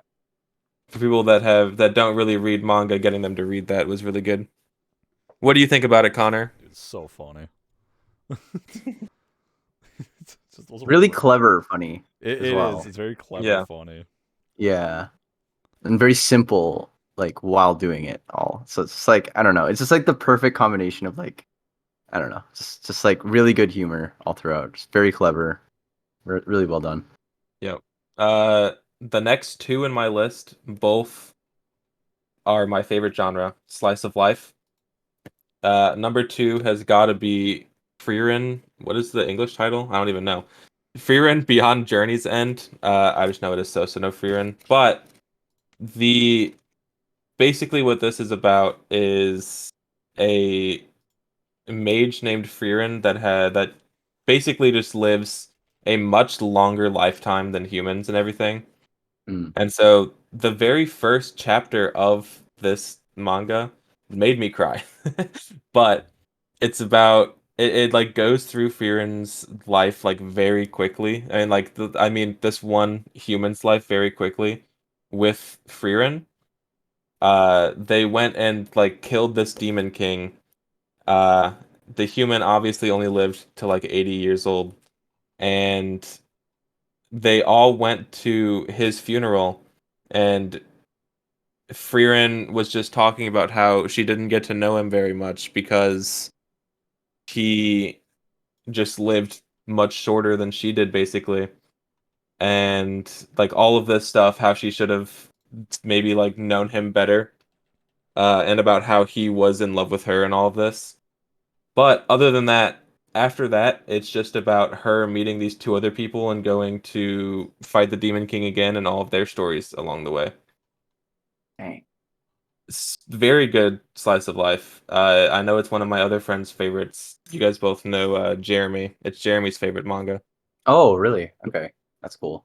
It like the description that you gave there kind of reminds me of it's not Sword Art Online, hack sign dot hack sign a little Dot bit. hack. Yeah, yeah. That's my I, goat. I That's really, my goat. I really like dot hack, so I'll definitely check it out. Free run. Yeah. And then my third is one that is finally being released in English. This manga came out in I think it was the 90s, maybe the 80s, a long time ago.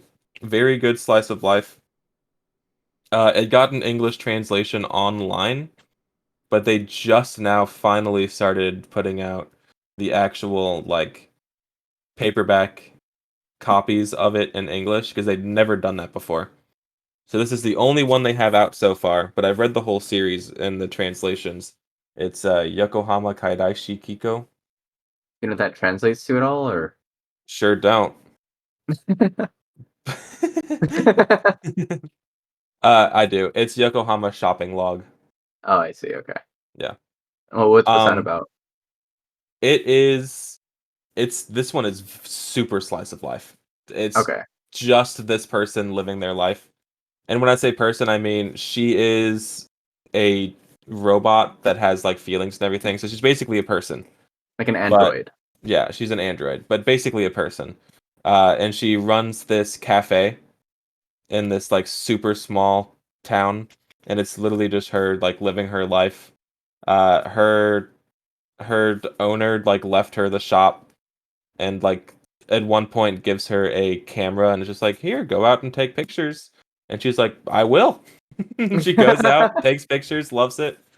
The art style, because it's like 90s, 80s when it came out. The art style, I love it. Yeah, okay. Like I see like the aesthetic there. I really like that Yeah. aesthetic. But it's just Yeah, like it's super slice of life. nice. Yeah, that's So that's dope. my third.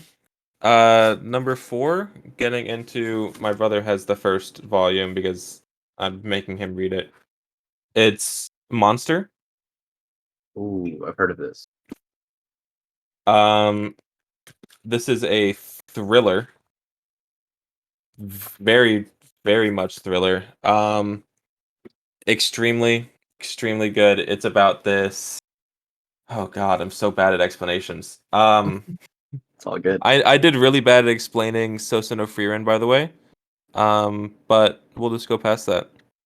For Monster, it's about the very beginning is about this doctor. He's the best doctor in the hospital.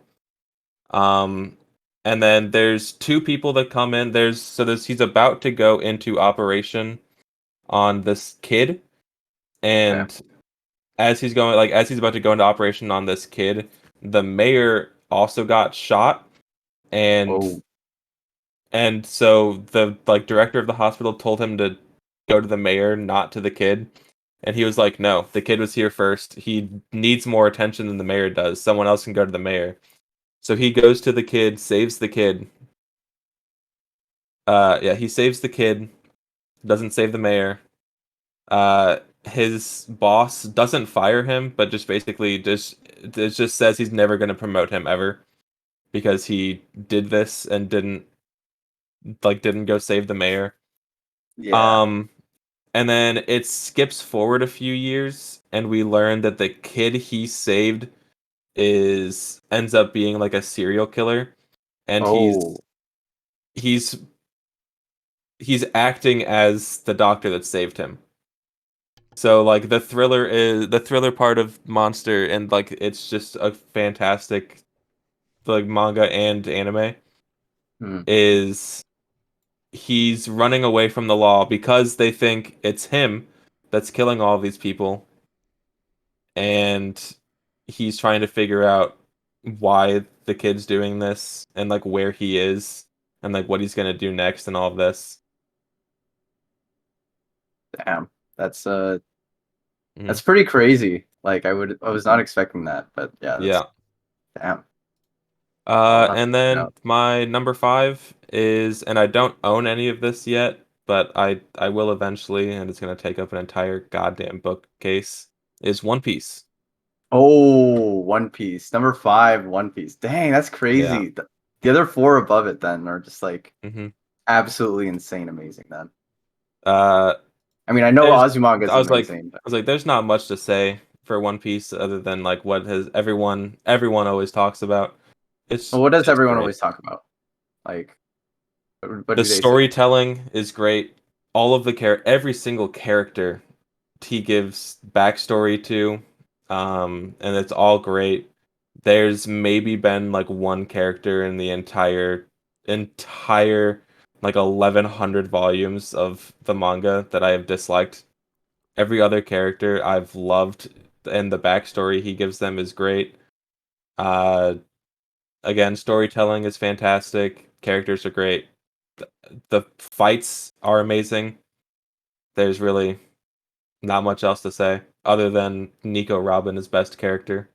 Nico Robin, let's And go. Trafalgar Law. Trafalgar Law is up there too. Actually, not familiar with who that is, but I haven't watched enough. You don't meet him until like right before time skip. Oh, okay. Okay. Sounds good. So that kind of leads into next week where we'll go over some of our top 5 anime. Um, I don't think me and Connor have like a top 5 manga, as Waterbird was saying earlier. But yeah, no, this has been an amazing episode, and like, you know, definitely able to like, get the different, flavors of what, what each of us likes, and what we, kind of bring to the table there. So like, yeah, no, it's cool to discover like new music, new, like, I mean, not necessarily new games, but like games that like, that we've all kind of experienced, and we all have like some kind of some kind of stake in, or not. And like, yeah, just like getting to know you guys better, even though I already know you guys really well. So yeah, it's awesome.